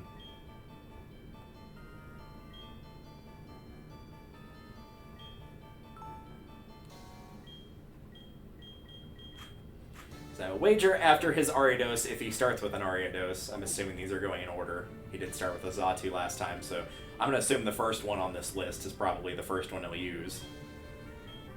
But I assume after the Ariados gets smoked, we're going to be seeing Muck or Crobat for the second one, and then whichever he doesn't pick of those for the third, and then Fortress and Venomoth will subsequently be completely decimated. I do like the idea that how this guy was the initial Poison Gym leader, and now he's good enough to be part of the Elite Four and his daughter's taken over, so he actually still exists in the game, just as a stronger trainer than he was before. That is a nice touch. Nope, he's going for 4x weak to fire. Alright, well, your funeral, buddy.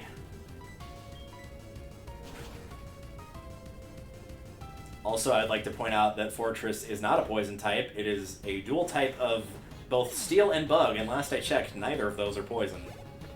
It's immune to poison because it's part Steel, but that's about it. I mean, it probably can learn some poison moves. Technically, just about anything can.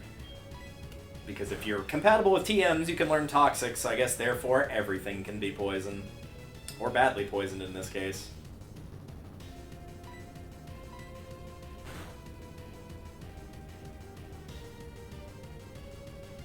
Oh, you're one of those. You're gonna just spam your, yeah, you're gonna try to double team spam, essentially. It's minimized, but it's the same thing.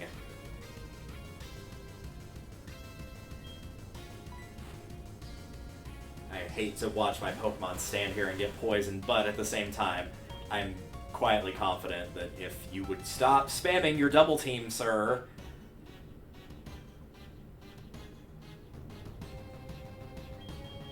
Yeah, I'm gonna switch over to Umbreon here, actually, just so I have the can't miss move. I was gonna say I'm pretty confident I can knock both of them out before they get a chance to defeat me with that poison. But if we're spamming double team, then, like, rules have gone out the window, clearly. Dude, knock it off with the Citrus Berry. You're merely postponing the inevitable.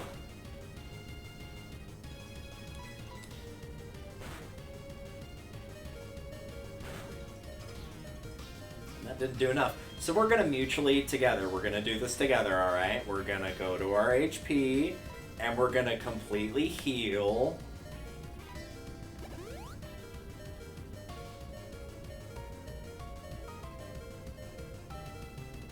Because you know he's gonna full restore. There's no way he won't. Yep. That HP is much too low for him to not full restore. And I'll do you one better. I'll full restore a second time. Yep. I just did that.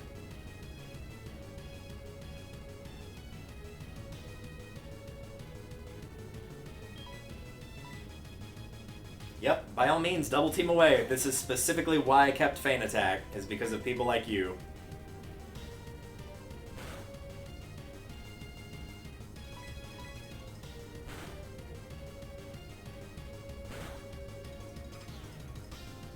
You're not gonna be able to outmuscle me with that pitiful-ass wing attack. It just ain't gonna happen, man.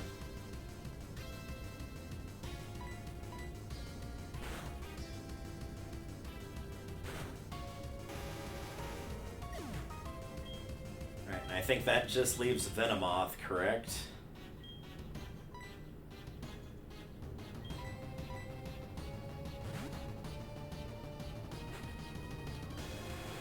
Yep, that's it. Which basically means, as they say, you've been counting on Venomoth since the very beginning. Sir, you're gonna lose either way. There's no reason to lie to me. Oh my god, well, no, never mind, it didn't survive. Bye, Venomoth. Thud.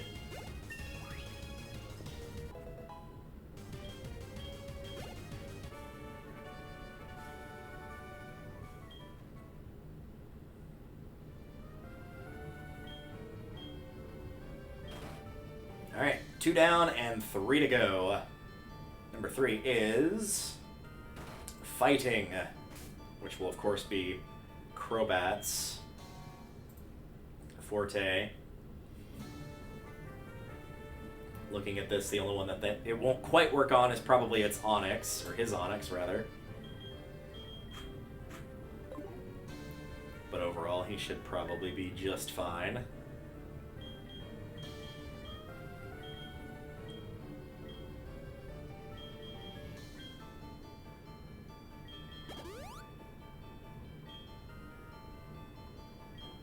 Given we're kind of well past the point of Super Potion, I'll probably just use these until they run out in terms of doing it outside of battle.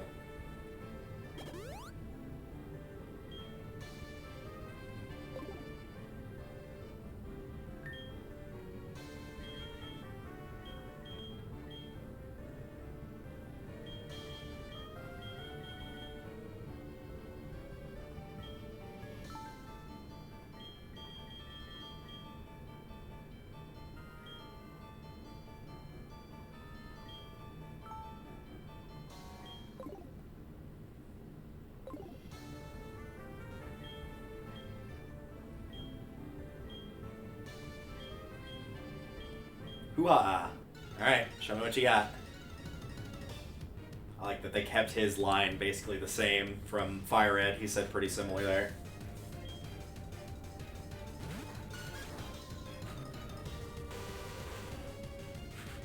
Good old Hitmontop and the struggle that came with trying to actually get one in terms of making it evolve correctly. I don't suppose you have a berry to prevent your friend from healing, do you? I guess not.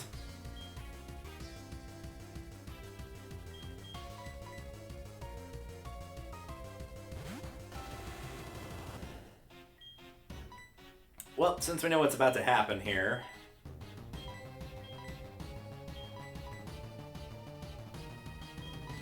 might as well bring back Crobat, because I'm just going to be sitting here waiting for him to do the exact same thing.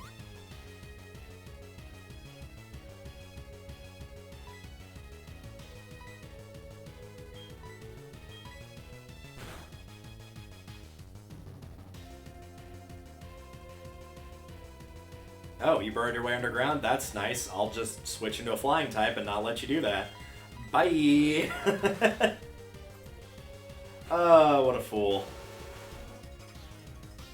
Like, you just saw me put out a flying type and you, like, theoretically the game should tell him, like, hey, your opponent used a revive, which meant that it could only be on Crobat.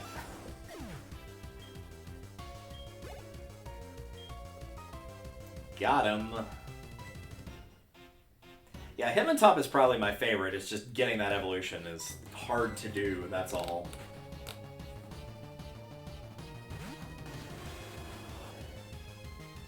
Which is weird, because, like, Hitmontop's probably my favorite in terms of, like, actually using it.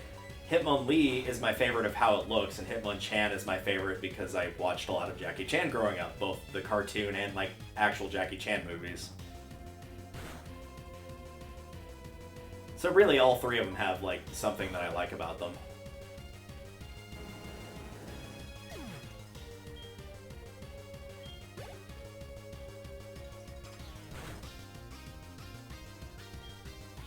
The champ. You know what? I'll stay with what I've got right now.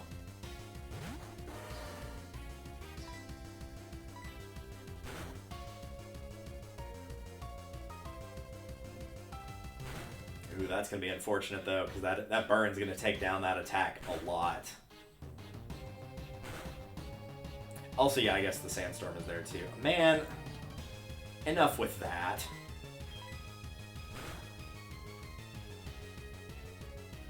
I think that will actually be enough, though, because he's going to take damage from the Sandstorm, and he's going to take damage from the burn, so I think that's going to be enough to get him. Yes, it is.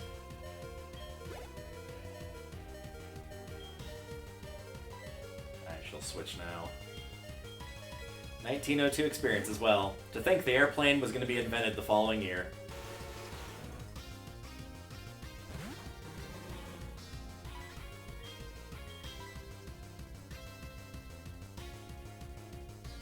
Nope, no blaze kick for you, my man.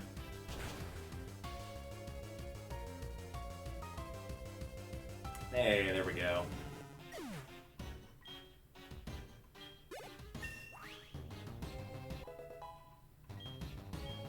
Nice, up that attack stat. Very good.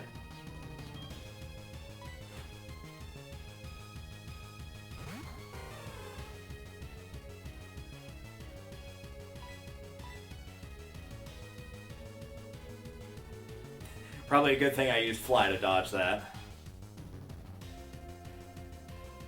Excellent. I don't like banking on non-completely accurate moves, but that extra damage. Given that it didn't work on Hitmontop, I was like, meh, I probably should push for a tiny bit more damage and run that risk, and it paid off.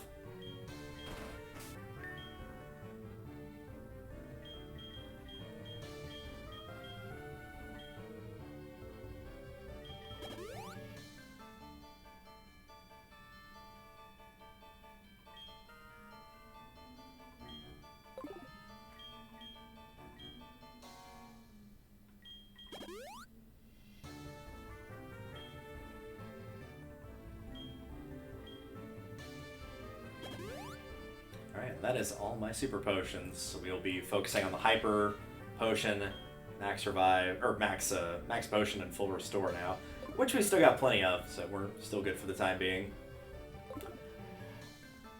Elite Four, number 4, Dark. Which is interesting. I don't have something that can combat Dark all that well. But we do have a Vileplume, which I can take care of pretty easily, and a Gengar, which I can take care of pretty easy. The Murkrow I'm not really worried about because it's a Murkrow. But the last two are going to be a little bit more difficult.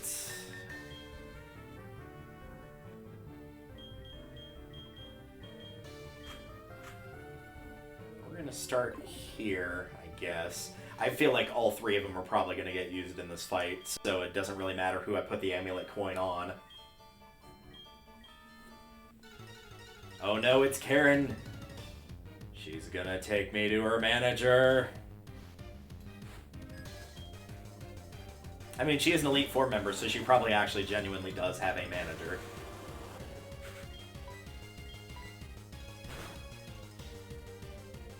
How I deal with this Umbreon will probably, yeah, I was gonna say, will probably be entirely dependent on what specifically it does. But if it's gonna double team spam, we might be here a bit.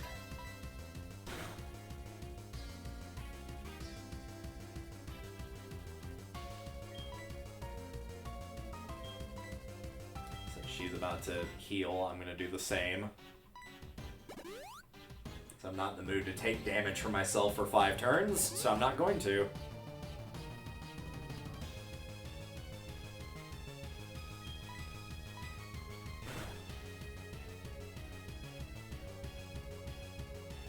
Double team is going to be a pain here. As is Confuse Ray.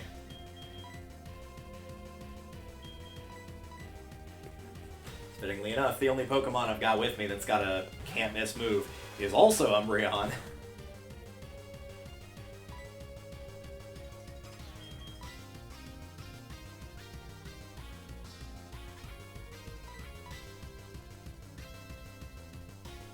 See, this is the problem we're going to run into. Just confuse, miss, confuse, miss, confuse, miss. So I think we're going to have to. I think we are left with no choice. I think we got a mirror match. Which is always painful to watch whenever it's 2, like, very defensive Pokemon. But unfortunately, you have forced my hand by double team spamming to hell.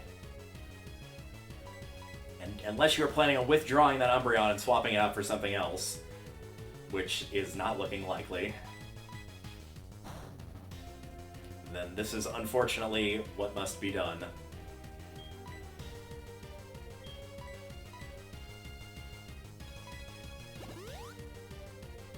Nope, we're not doing that.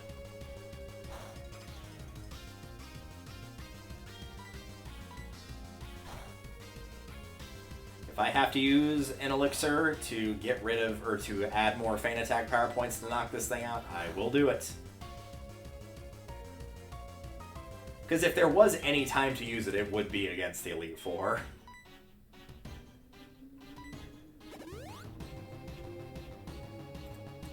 Gonna put up with it.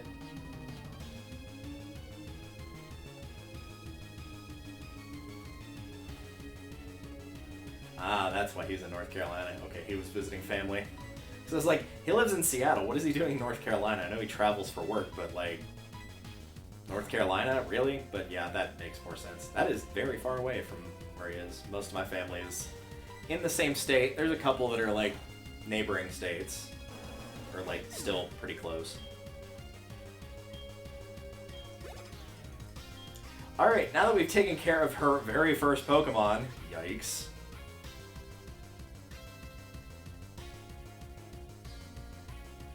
I actually think we're probably best off with Umbreon, honestly. I was gonna switch to Crobat, but you know what? Honestly, I think we'll just do this. Oh, I didn't realize it was still confused, though.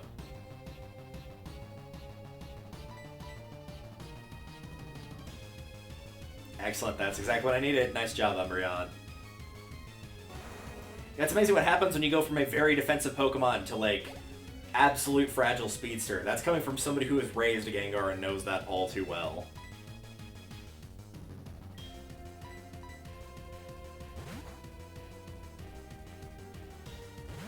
This was the other one I was slightly worried about, which was Houndoom. Because it's going to have Flash Fire, so Typhlosion's going to be essentially not much help here.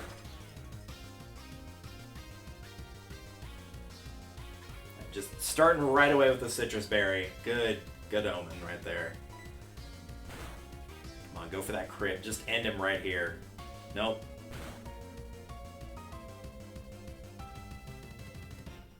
Oh, but you get the critical hit. That's so nice for you.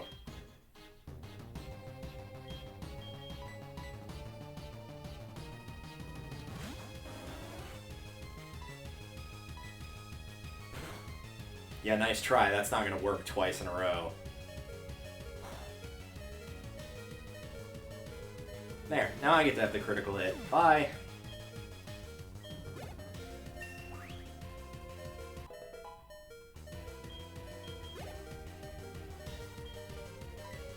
Vileplume. Again, I'm not worried about that. And her last one, which is Murkrow. It's a Murkrow. We'll be fine.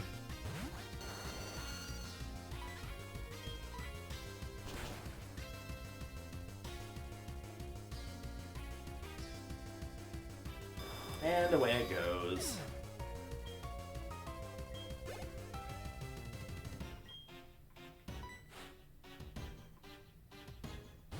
Well, at least I was correct about, like, I was gonna end up using all three of my team, just having to, like, switch around, so it didn't really matter who had the amulet coin. It was gonna get used as long as it was on somebody. Bye, Murkrow.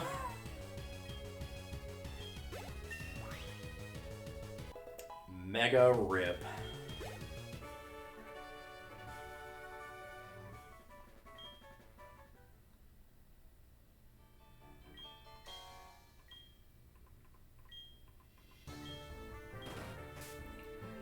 Alright, now comes the hard part.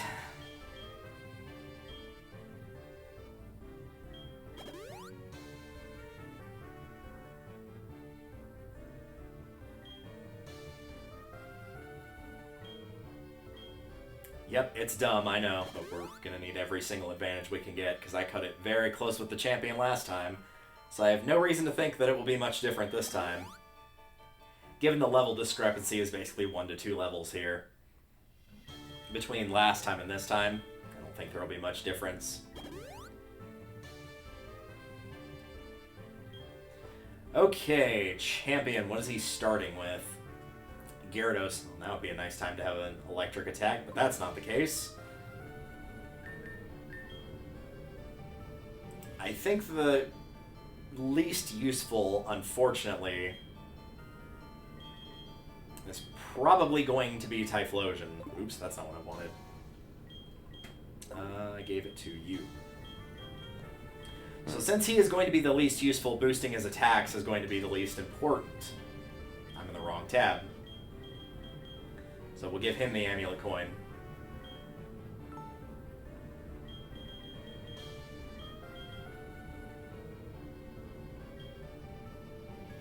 This is going to be a Crobat and Umbreon. A focused level for sure. In terms of that Gyarados.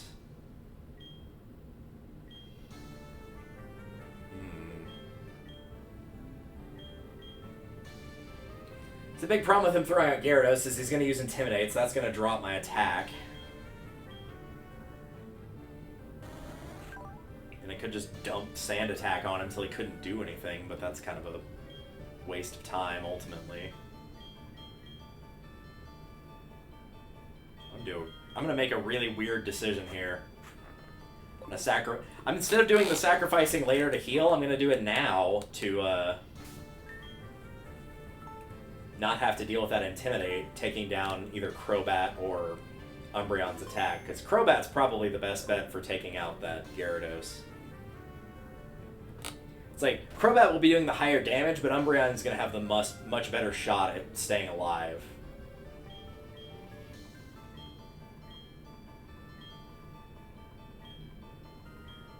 Alright. Show me what you got, Lance.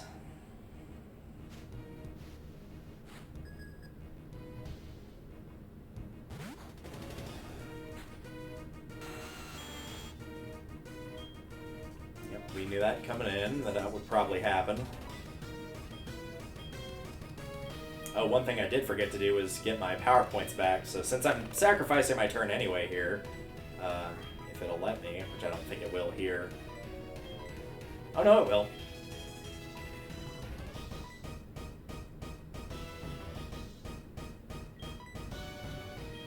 This would be the most obvious, as it is completely gone.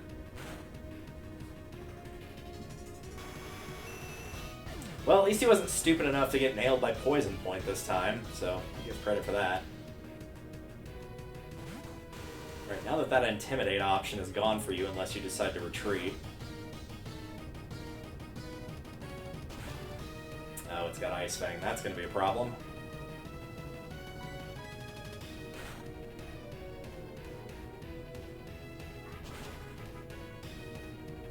Alright, is it going to heal, or are we going to get to knock it out? Nope, we got it. Alright, that's one. Send an Aerodactyl. Why can I never remember Aerodactyl? Is it Flying Rock? I don't know why I can never remember Aerodactyl for some reason. I'll just look it up. It is Rock Flying. Okay. I think I'm getting it confused with Gligar, which is Ground Flying, but no, it is Rock Flying. Make me wish I had a Water type right now, but I don't. What else would it be weak to? Ice I don't have, Electric I don't have. Technically it is also weak to Rock, as it is part Flying. And Steel. Poison and Flying isn't going to work against it at all, basically. Fire's not going to work again. So I guess Dark is probably my best bet here, unfortunately. Umbreon looks like by process of elimination that you are fighting this.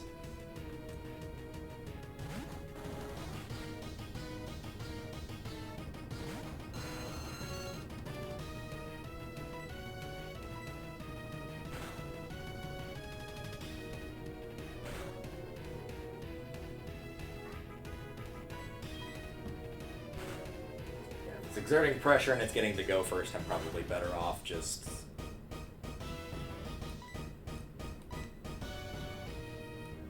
Nice. Good dodge. Good dodge. I know he's just going to heal. But if Aerodactyl's not that much of a problem, I would prefer you to heal this over, say, your Dragonites.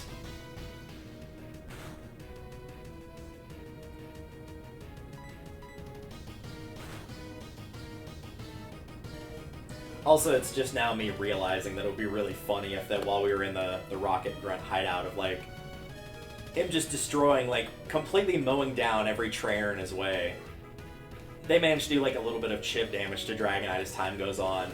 And they're like, oh, we're finally weakening him, and he just recalls one Dragonite and just throws out the next one. They're like, oh, he's got multiple.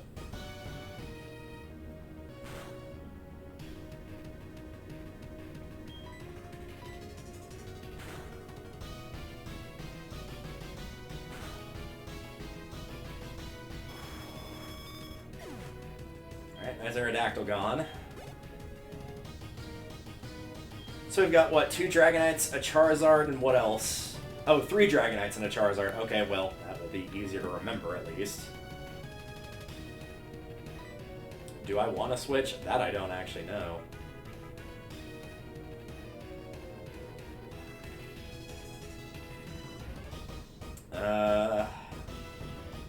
Great question, honestly.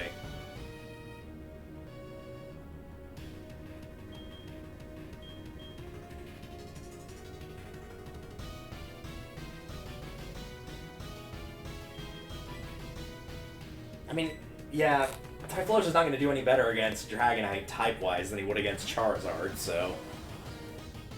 It's either Fire won't work against Fire, or Fire won't work against Dragon all that well, so either way.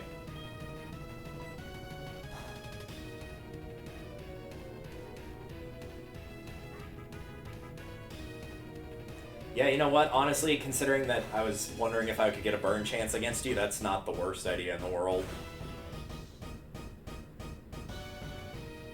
Critical hit?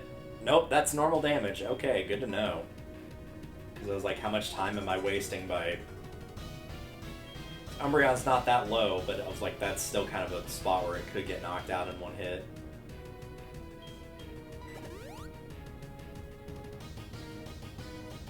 But between Crobat and Umbreon, I would be more worried about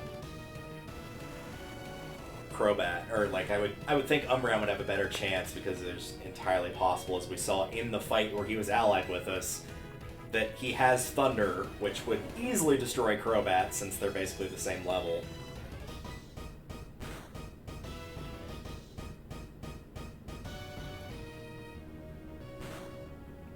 And I think that's the last turn he can use that. Critical! Yay! We love those. Well, since you got a critical to take on my Umbreon, I think it's only fair that you should be taking self-inflicted damage until that confusion goes away. That seems fair.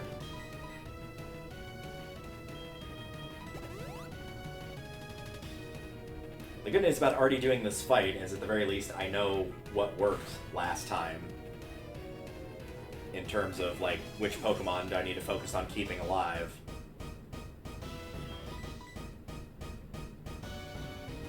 Ho-Oh is going to be here long enough for me to get Umbreon to full and then just try to revive as many as I can before Ho-Oh gets knocked out.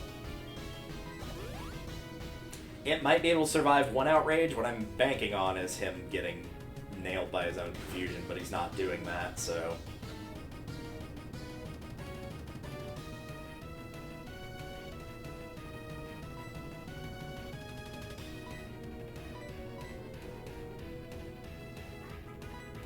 try and keep Ho alive until he either actually gets damaged by his confusion, which he should be doing yesterday, basically. But nope, he is just continuing to survive through it over and over again, so that's nice.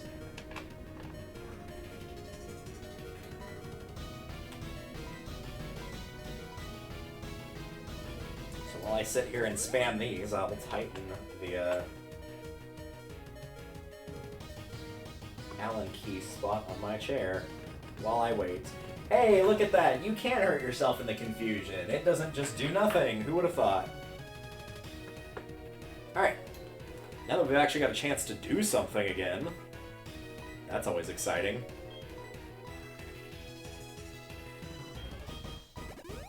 Obvious choice.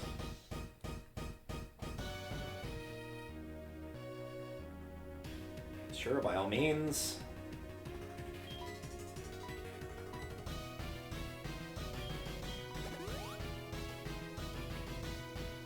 Crobat's got the better chance to do more damage, so obviously him.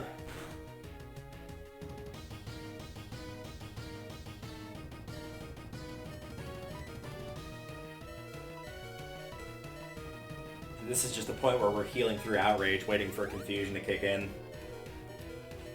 I have bothered once to level up a Rayquaza all the way to 100, so I do know about Outrage's weakness. There it is. So now all we have to do is wait for it to actually damage itself, and then we can heal Typhlosion, and then we're in an okay spot again.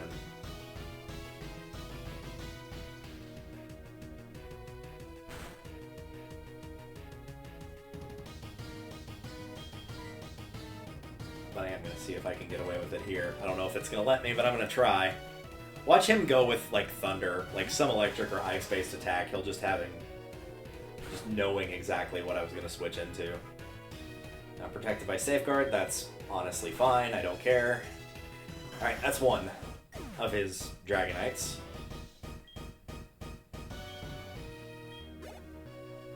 I'm just going to assume he's going to throw out the next one. Yep. We'll see how this goes against the second one.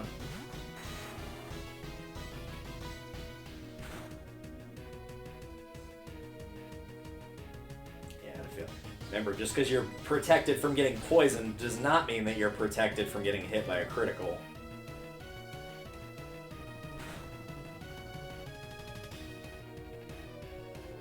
I'm going to take a page out of the Champions book here, using their pro strategy, and full restore.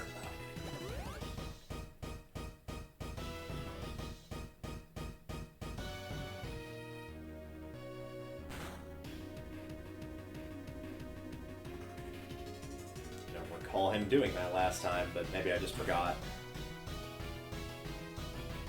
This is the other advantage to keeping Crobat alive. I know it's going to outspeed his Dragonites.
Stupid enough to use a move that's gonna intentionally inflict the status on myself.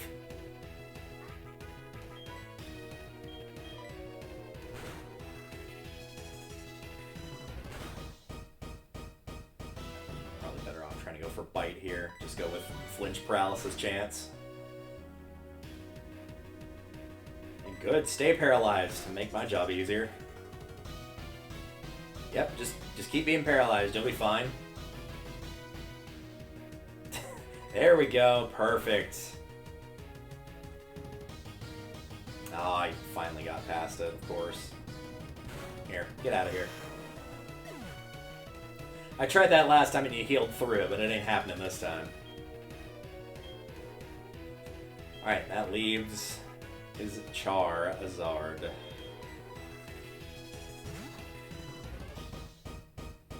I will say, battle is still tough. This is not as bad as it was last time. Probably because I was more prepared for what I was getting into.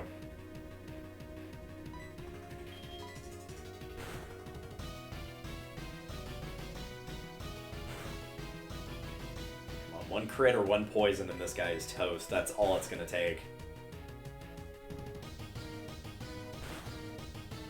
I don't know if he's got any full restores left, but we're going to find out. I never give up no matter what. Full restore? Yay, full restore. What would we do without them? Probably have battles go on for substantially less time, but that's just a guess.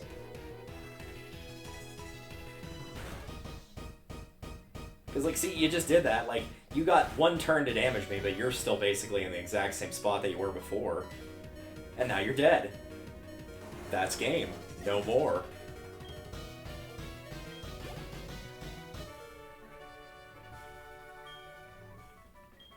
I will say, that one felt a little bit more of, like, a combination between... I mean, Ho definitely helped in a lot of points, and even Typhlosion helped in a lot of points. It was predominantly Umbreon and Crobat, but in the original fight, it definitely felt like it was almost entirely Umbreon. Like, Crobat couldn't stay alive long enough. It was just taking too much damage. I think it might just be with this particular Crobat I had compared to the other one. I think it was just a case of it sacrificed a little bit of speed, which ultimately wasn't that big a deal by comparison to what it was fighting, for more defense. And I think having that extra defense did make enough difference to where it could get in more hits where I might have otherwise been forced to switch it out, or it would have fainted or whatnot. But again, like, it's never a bad thing to have a Pokemon with high defense. Never bad, so it worked out. We've done it. We've made it to the halfway point, though, which is exciting.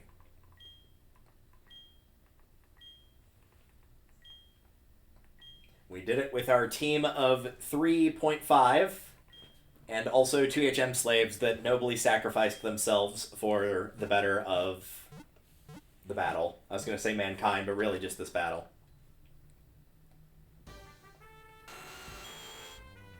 Which does mean, at least with this Hall of Fame, everybody that's getting, like, put into it is fully evolved, at least. So, there's that.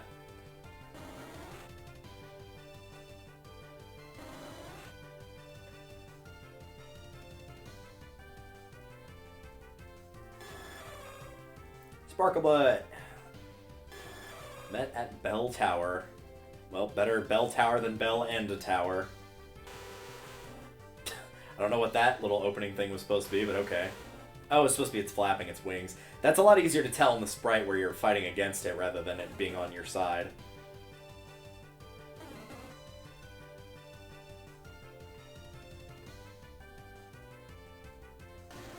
There's Typhlosion, my boy.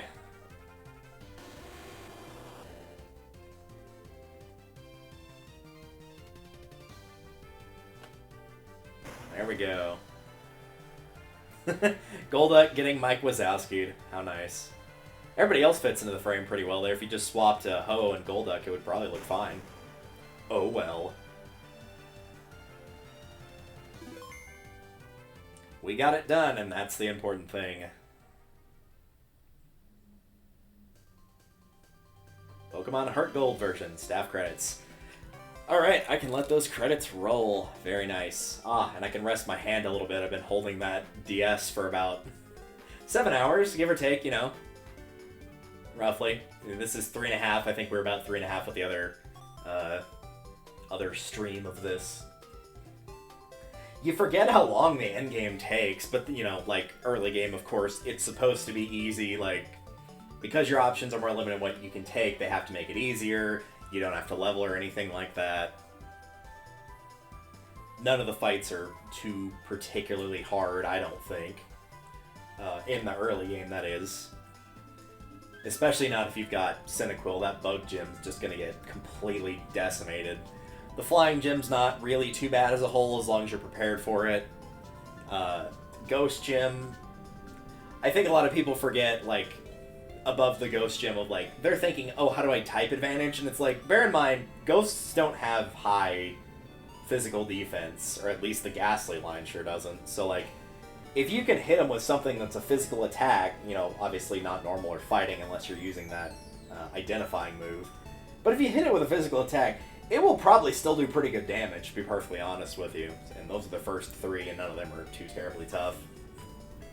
And even the later gyms, like the Ice one, aren't too bad. The Dragon one's a little tough, but not insurmountable by any stretch.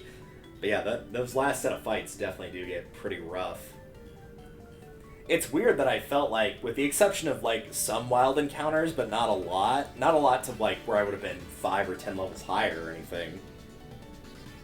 But, like, I felt like I did pretty much every fight that it gave me the opportunity to do. I might have missed some, but again, not to where I would have been, like, 10 levels higher or anything like that. So to, like, have all that, so doing essentially all the trainer battles, essentially all the wild encounters, and still be probably ultimately too low a level by maybe, like, 5 levels or so. Again, that's probably depending on, like, skill level and knowing types and all that. Or, you know, preparing in advance, having done the fight recently, that kind of thing. But that part aside, very interesting that it feels like you're still low level. And granted, like, this is the halfway point of the game. You still have all of Kanto now available to you. And that was something I did last stream, was I started, like, going through the Kanto stuff, and while the trainers are, sure, the trainers aren't difficult. The gyms are, like, adequately leveled. They did not feel like they were as hard as the Elite Four, and I felt like I was getting good experience levels from them. Experience games. So, I don't know. I feel like the champion of what I've done thus far has been the most difficult. The Hoppip, yes. What a lovely boy. What a lovely little Hoppip.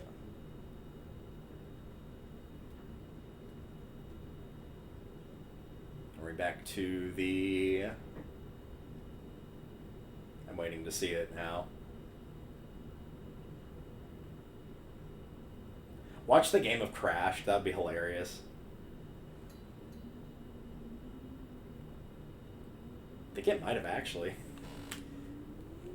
I'm curious now what y'all are hearing on your end, because I can't hear anything because I've got the microphone jack plugged into my computer, so it's not making any sound on my end, so I shouldn't be able to hear anything. Making any sound on my end, so I shouldn't be able to hear anything. Yeah, bit of an echo there, but that's fine. That's only because I'm checking the audio. It won't do that normally. Yeah, I think it did. It totally crashed. It totally crashed. I've got a blank screen on my... It's like, it's black on y'all's windows. It is on mine, too. It looks, like, completely blank. Like, I can move it to, like, my window. This is what my capture looks like right now. It's blank. It totally crashed.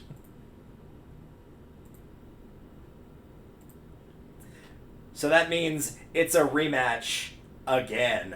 That's right, we're going for 2 and 2. So now you get to see that I'm playing SpongeBob's Atlantis SquarePantis for THQ. It's not actually. That's the first time it's crashed, like, at all, though. It has not done it since that point.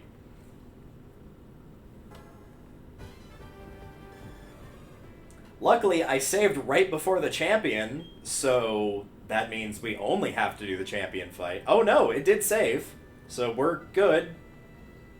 Never mind, there's no problems here. It's totally fine. Yeah, because Nidoking was at the front, because I switched it in because I wanted to sacrifice it, so it's probably fine, question mark?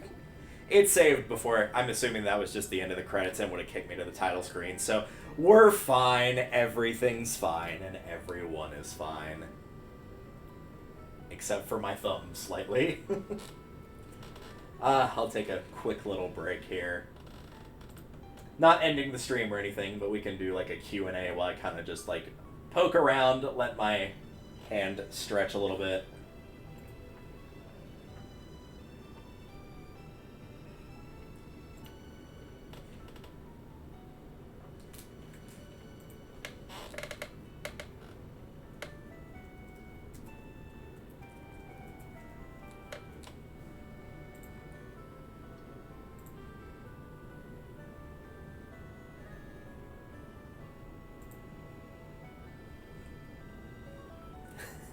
Man, I really forgot the game had saved, though. It's like, oh, I don't want to fight the champion again. Like,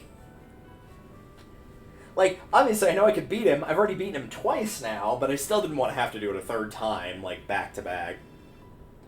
I already had to do a back-to-back with the Fighting in Steel gym because I was trying to keep Eevee's happiness evolution. So I was trying to keep the happiness high because it hadn't evolved yet, so I had to redo that. Try versions of Mana demo yet? I have not, actually. I'm curious about those, and I need to, but I have not tried them yet.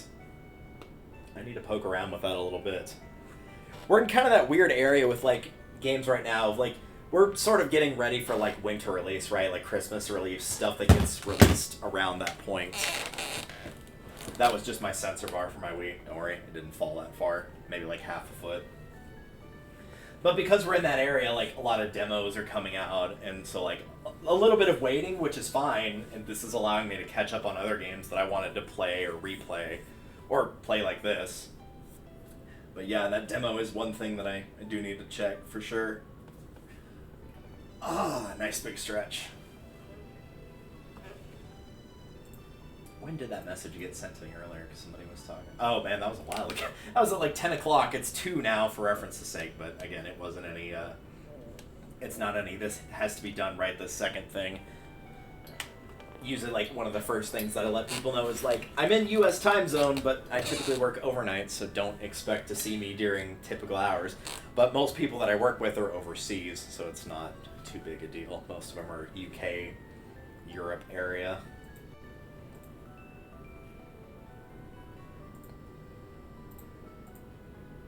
What was the other thing I wanted to check?